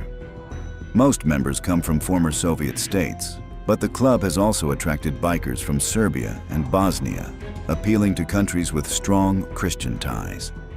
Members wear patches decorated with wolves, Orthodox crosses, and Soviet symbols. Inside, the atmosphere feels less like a motorcycle club and more like a paramilitary unit. Discipline is strict, and participation in rallies, patriotic shows, and religious ceremonies is mandatory. Today, estimates place their strength between 5,000 and 7,000 members worldwide, but the beating heart of the organization remains in Moscow. with Luhansk and Sevastopol gaining special importance during the wars in Ukraine. Relationship with the Russian state. The Night Wolves quickly aligned themselves with Vladimir Putin's political image, becoming one of his most visible allies. Over time, they evolved into a tool of Russian soft power. Through international motorcycle rallies, youth programs, and patriotic shows across Europe and the Balkans, they projected Moscow's message far beyond Russia's borders. For their services to the state, Zaldostanov had been personally honored by Putin and received the Order of Honor medal. Besides that, the Russian government has provided the Wolves with millions of rubles in grants, including around 12 million rubles for a Patriot Youth Center in Sevastopol. Горжусь его дружбой, и он, значит, во мне пусть видит своего плеча. The Russian Orthodox Church has also publicly blessed their rides, adding a religious layer to their political message. Putin has appeared with the Night Wolves at several public rallies, the most famous being in 2011 when he rode a trike alongside Alexander, the surgeon Zaldostanov in Sevastopol. It was the first time a head of state anywhere in the world had openly participated in biker club activities. Putin tapped into their image of masculinity, rebellion, and loyalty to the Russian nation. It was a carefully staged piece of political theater, merging state power with subcultural appeal to craft a new icon of Russian strength. We begin today with an article by Agency France Presse about the Night Wolves, a pro-Putin motorcycle gang from Crimea, which is helping Russian-backed militants in eastern Ukraine. Role in Ukraine. When Russia moved to annex Crimea in early 2014, the Night Wolves were to help the state. They played an on-the-ground role. Members from the Sevastopol chapter helped establish roadblocks on major routes into the city. They patrolled areas of strategic importance and participated in the seizure of facilities like the Ukrainian Naval Forces headquarters in Sevastopol. Alexander Zaldostanov and other key figures in the club coordinated closely with pro-Russian forces. They distributed propaganda, collected intelligence, and supported civilian self-defense units during the takeover. In the Donbass region, the Wolves' involvement deepened. Local chapters helped organize separatist militias, guarded checkpoints, and in some cases, members fought alongside these forces. Their actions drew international attention, and sanctions followed. The United States, the EU, Canada, and others targeted the Night Wolves and Zaldostanov. These sanctions were imposed due to their involvement in Crimea's annexation, recruitment of fighters, and support for separatist operations in eastern Ukraine. In addition to the military or paramilitary aspects, the Night Wolves deployed soft power. They ran patriotic youth programs, cultural events, rallies, and victory rides to promote a narrative of Russian nationalism. These shows and events are often state-backed, broadcast widely. To mark the 5th anniversary of Russia's annexation of Crimea, the Night Wolves staged a rally and race between Simferopol and Sevastopol. It wasn't just a ride, it was a celebration of what they called historic justice, a political message wrapped in spectacle.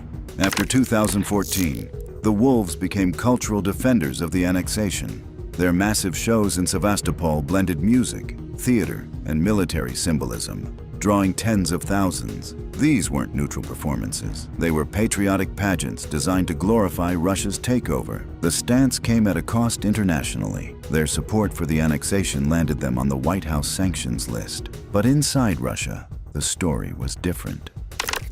Methods of influence. The Night Wolves use a highly creative set of methods to shape public opinion and influence the youth. Their activities are carefully designed to appeal to Orthodox believers and align with traditional values. One of their most visible strategies is the restoration of religious sites, often in partnership with the Russian Orthodox Church. These efforts present the Wolves as protectors of faith and tradition, reinforcing their alignment with Kremlin-backed religious nationalism.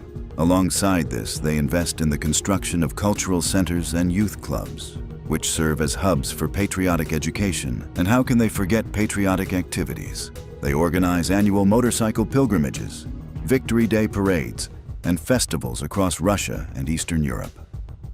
To fuel their operations, the Wolves operate as a business network. They run nightclubs, tattoo parlors, and merchandise lines, selling branded clothing and accessories that turn their political identity into a lifestyle. Combat training and paramilitary activities.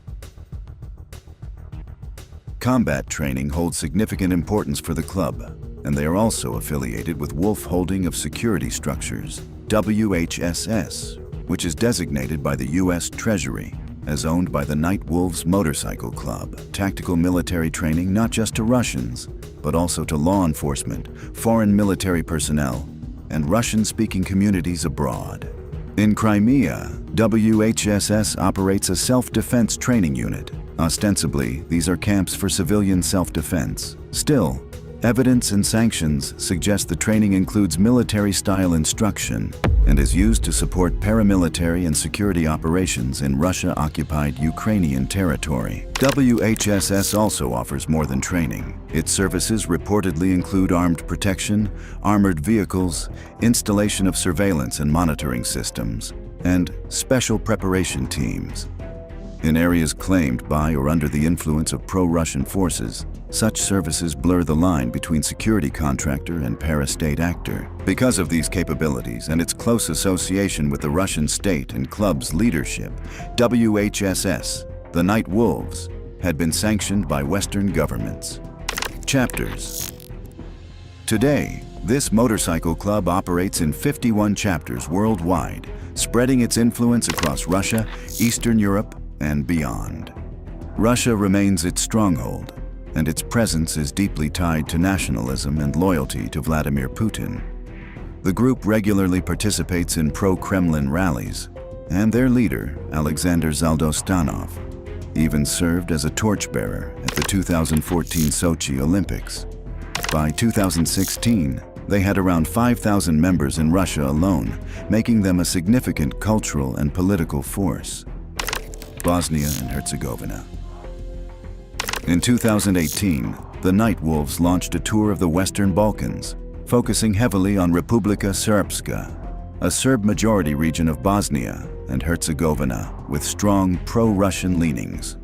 The president of Republika Srpska, Milorad Dodik, awarded Zaldostanov a Medal of Honor for his loyalty to Russia.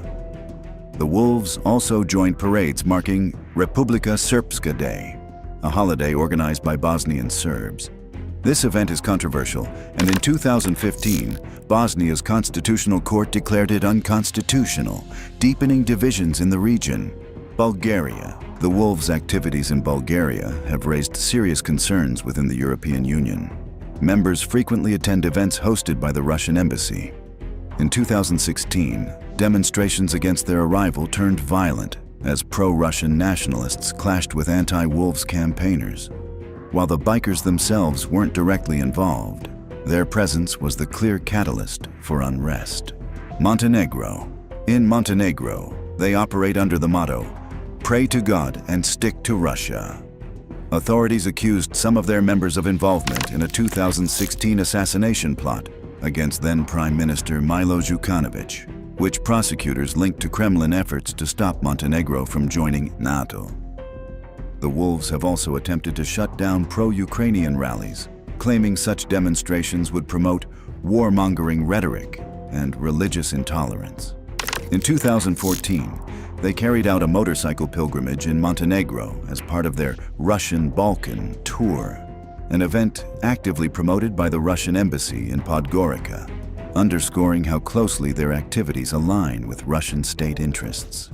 Ukraine. The Wolves' role in Ukraine has always been in the limelight. In March 2014, they traveled to Crimea, where they set up roadblocks, collected intelligence, and spread propaganda during Russia's takeover.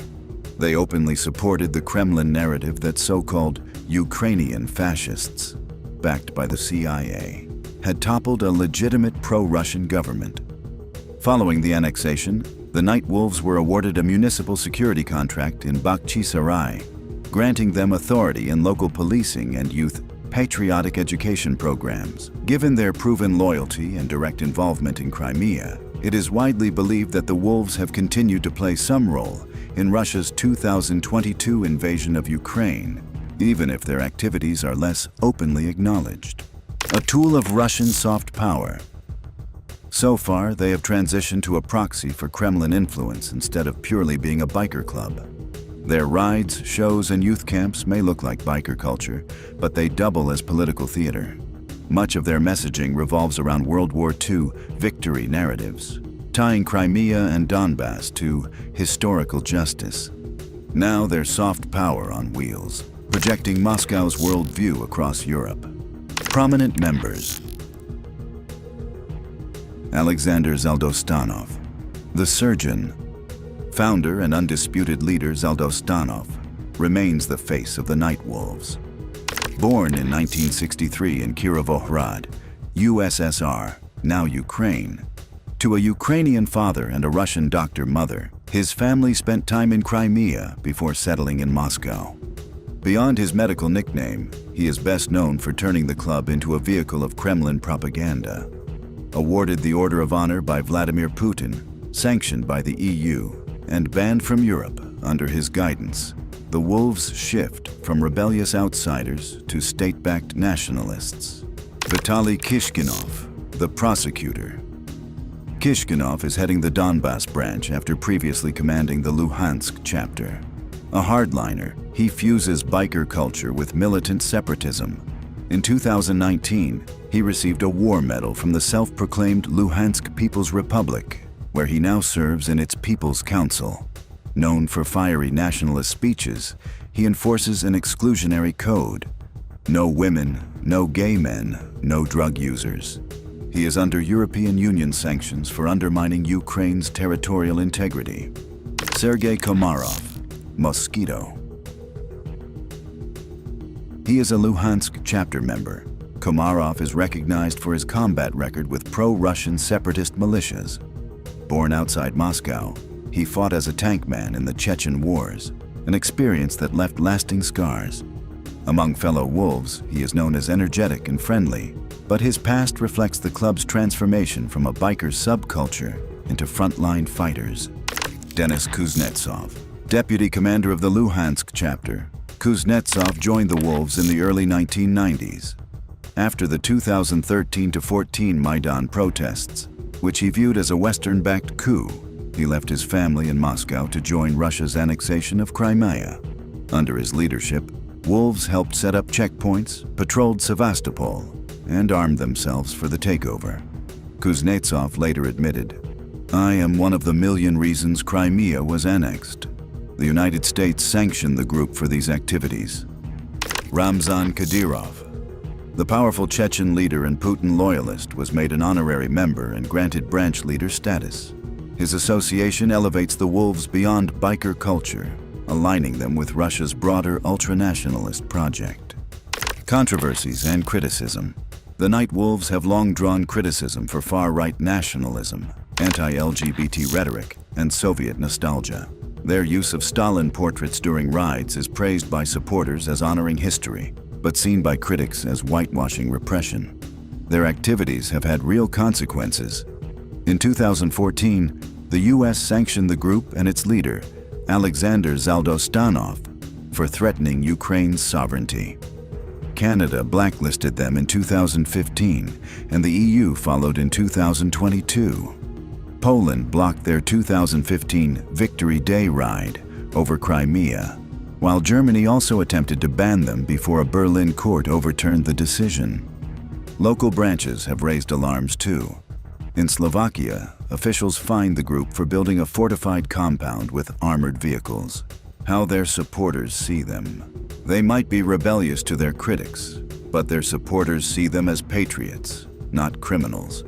For them, they are a spiritual army, defending Russia's history, faith, and traditions.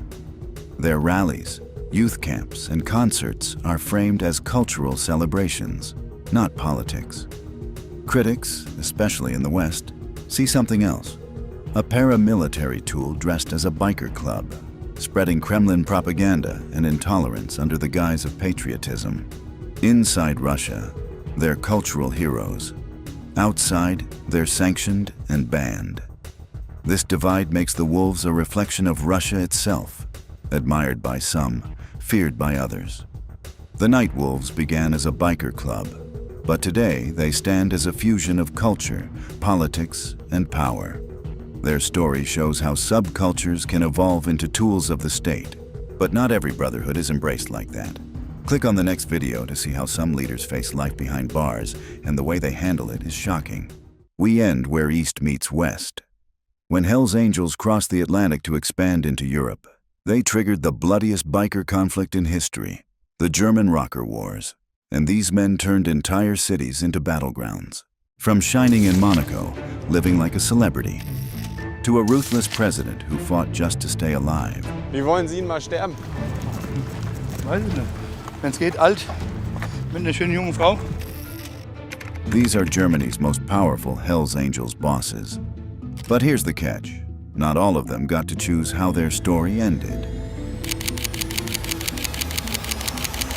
Number 1. Nicati Arabaci. He is among the most famous Hell's Angels presidents currently on social media and known worldwide. He was born on February 14, 1972 in Cologne, Köln, West Germany, to Turkish parents.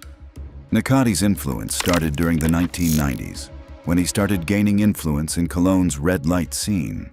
Specifically, he worked with bouncers who were under his control and affiliated with the Hell's Angels Motorcycle Club.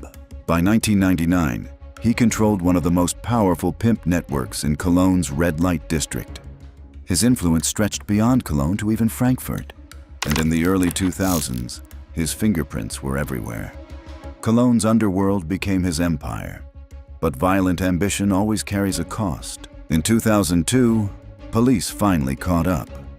He was arrested and charged with a series of crimes that include pimping, human trafficking, assault, extortion, weapons violation, and racketeering. Arabaci confessed to the charges during his trial in 2004, but prison could not stop him from pulling the strings. While in detention, he even planned to kill the prosecutor by hiring an Albanian contract killer. And in 2004, he was sentenced to 9 years in prison. However, due to legal hurdles and errors in court documentation, Arabaci was acquitted of additional charges. Finally, he was released in 2007 and deported to Turkey. But he reinvented himself in Monaco again. The street enforcer was now a billionaire biker boss, surrounded by luxury cars, exclusive clubs, and armed bodyguards. From Monaco, his influence stretched across Europe. His network extended from Germany to Turkey, across the Balkans, and deep into North Africa. He brokered deals between mafias, biker gangs, and even state-linked operatives. And finally, in 2010, he was appointed president of the Hell's Angels MC Nomads Turkey. In 2015, Spanish authorities issued a European arrest warrant, EAEW, for Arabaci. But his Turkish citizenship complicated the enforcement, and Turkey does not extradite its own citizens. But power at that scale doesn't stay untouchable forever. By 2025, Interpol had him high on their list. And in September, Slovak police, working with German authorities, stormed a luxury restaurant in Slovakia during an undercover operation. Inside, they found Arabaci with his associates. But authorities could not detain him longer, and after a few hours, the biker boss was free again. One thing about Nicati is established that he knows how to maintain the balance of power and avoid controversies while maintaining a strict hold. Number 2. İkinci Aygun Mucuk. Wie wollen Sie ihn mal sterben? Weiß ich nicht. Wenn's geht, alt, mit einer schönen jungen Frau. This is Aygun Mucuk speaking to reporters in 2016, and he mentions that he didn't want to die anytime soon. But what he didn't know was that the countdown had already begun, and he has only 28 days left to live. And on Friday, October 7th, 2016, Aygun Mucuk was found dead by the cleaner for the clubhouse in Wettenberg in Gießen. But how come a Hell's Angels president is targeted so easily in his own clubhouse? The story leads back to a long rivalry with fellow Hell's Angels brothers. And this was not the first time he was attacked. Just 2 years prior, on July 2nd, 2014, Mucuk had been wounded by gunshots outside a Frankfurt club. But why was Aygun Muçuk fighting his own brothers? And why was he being attacked multiple times? The story leads back to Muçuk's origin. He was born in Germany to Turkish parents and joined the Hells Angels under the leadership of Walter Burkhard, commonly known as Schnitzel Walter. Back then, the club was dominated by old-school traditionalists. But as the years went by, the face of the gang began to change. More Turkish and Kurdish recruits joined, reshaping the balance of power inside the chapter. That shift became Muçuk's opportunity, and he rebelled, undermining his leaders first behind closed doors, and later the rebellion turned open. Rallying the younger migrants who now made up a big chunk of the membership, Muçuk challenged the old guard Schnitzel Walter directly. The violence forced the American Hells Angels leadership to intervene. To stop Germany from tearing itself apart, a deal was struck. In November 2014, he emerged from the hospital as the president of Gießen, transformed into both a symbol and a threat. On the other hand, Schnitzel Walter, despite all his power, could not contain Muçuk, and Muçuk was not only able to dodge expulsion, but also received permission to start his own charter. Muçuk's predominantly Turkish faction was granted its own charter in Gießen. For the first time, a breakaway chapter had officially been recognized, not crushed. By then, Muçuk was considered one of Europe's most important outlaw figures.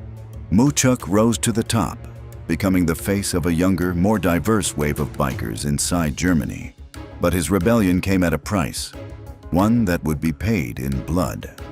The tussle between the two factions continued in September 2016. Outside a former U.S. Army barracks in Wettenberg, the clubhouse of the Gießen chapter, he was found dead. He had been shot multiple times, left lifeless in the very stronghold he had fought to build.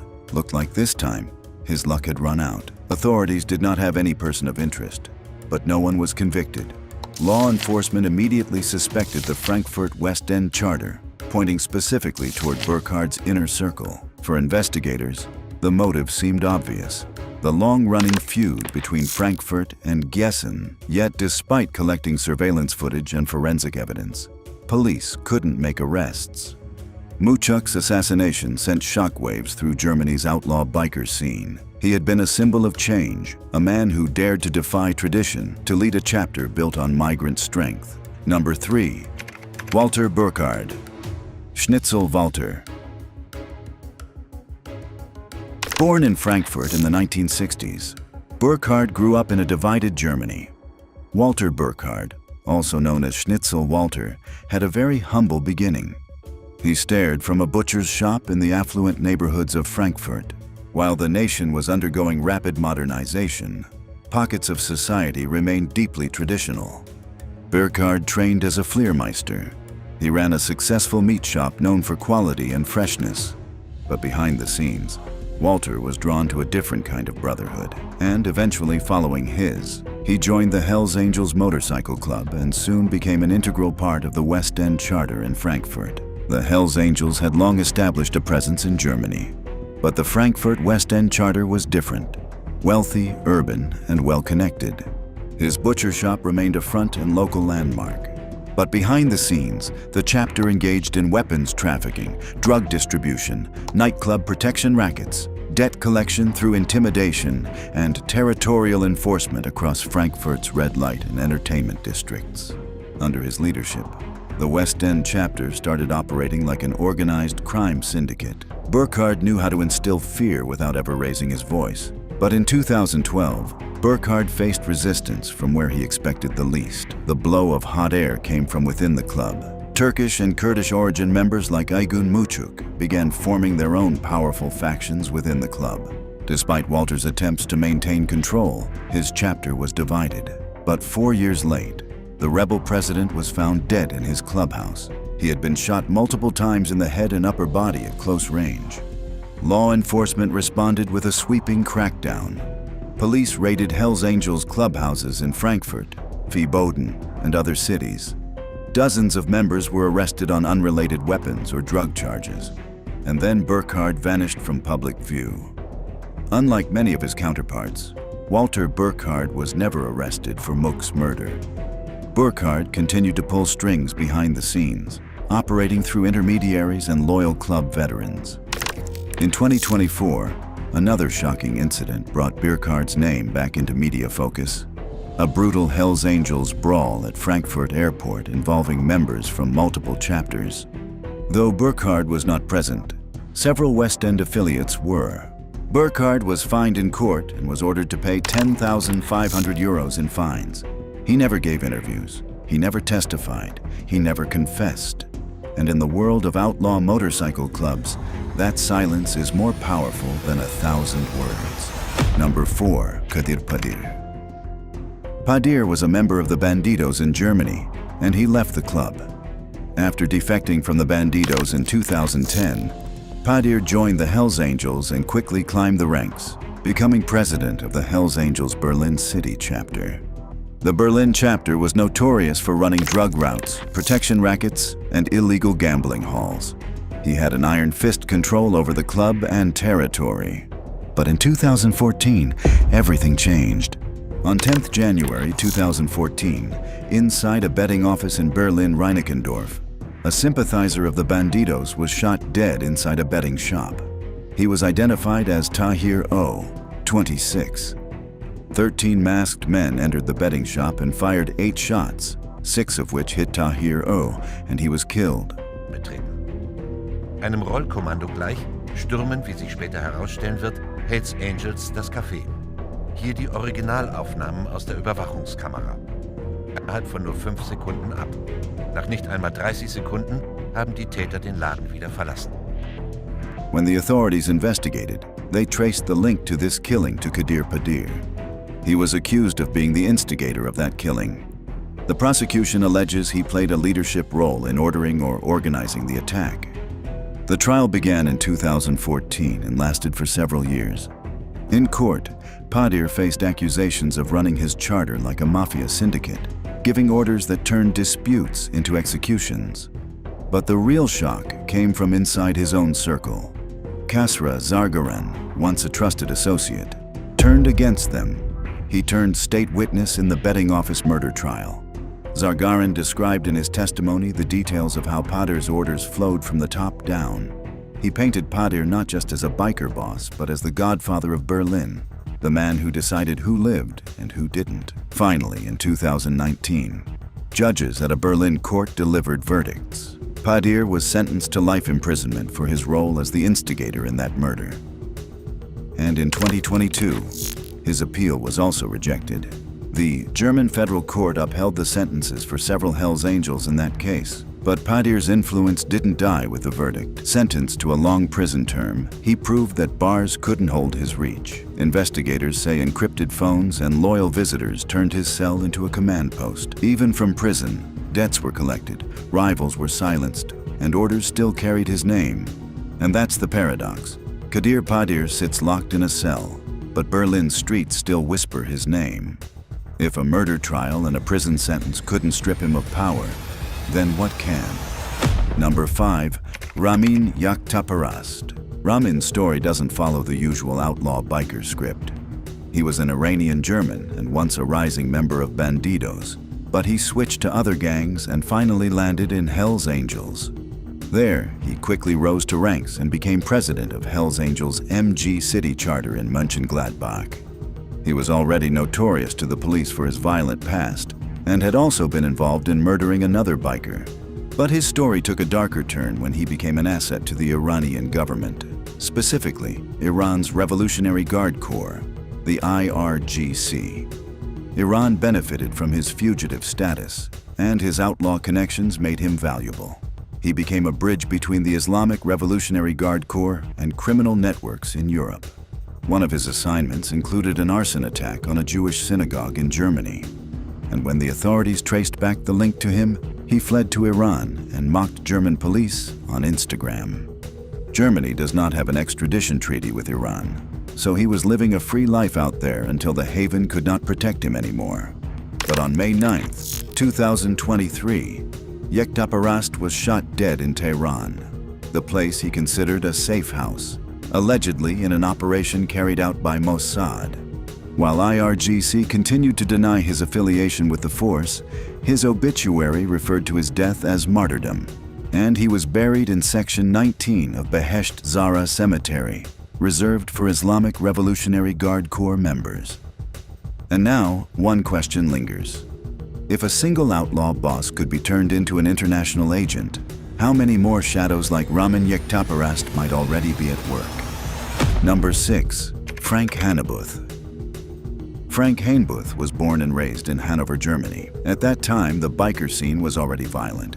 But Hanebuth stood apart because he wasn't satisfied with just being another rider. He wanted absolute control. He had already managed to climb to the top of the Hells Angels chapter in Hanover. Under his rule, rival clubs quickly learned that crossing him came with serious consequences. But Hanebuth's ambitions didn't stop at Hanover. In 2009, he turned his attention to Mallorca, Spain. For most, it was a tourist paradise. For Hanebuth, it was the perfect stage to expand his empire. There, he built a Spanish chapter of the Hells Angels right in the heart of the island's nightlife, transforming the beaches and bars into a stronghold for his power. Strip clubs, bars, and large parts of the nightlife economy fell under his crew's control through violence and intimidation. Money flowed in through luxury cars, high-end real estate, and businesses that looked legitimate from the outside. But soon, the investigators found their criminal empire disguised as success. On 23rd of July 2013, Frank Hanebuth was arrested in Mallorca by the Spanish. 200 officers raided 25 properties across Mallorca, seizing cash, luxury vehicles, weapons, and computers. After his arrest, he was sent to solitary confinement and remained in pre-trial detention until July 2015 and was released on bail of 60,000 euros with conditions to report regularly to the police. But years later, in January 2023, a major trial began in Madrid. Hanebuth once again faced charges of membership in a criminal organization, money laundering, and illegal possession of firearms. Prosecutors requested a prison term of up to 13 years and fines of 4 to 4.5 million euros. But on 26 September 2023, Spain's High Court in Madrid acquitted Hanebuth and his co-defendants of the main charge of belonging to a criminal organization, ruling that it could not be proven. Number 7. Mario Amtman. He was known as the man for the rough stuff, but his journey with the biker world did not start with Hells Angels. He began with a relatively less famous bike club named Bloody Devils, a one-of-only kind of gang at that time with the motto of strike first, ask questions later. In 1971, Mario Amtman thought of something that would transform him from being a local boss to an internationally recognized figure. He sent his associate to the USA and asked the original Hells Angels for permission to open a chapter in Germany. Thus, they founded the first German charter of the Hells Angels, and soon they became one of the most powerful gangs in Hamburg, Germany. But to fuel their power, they started extortion.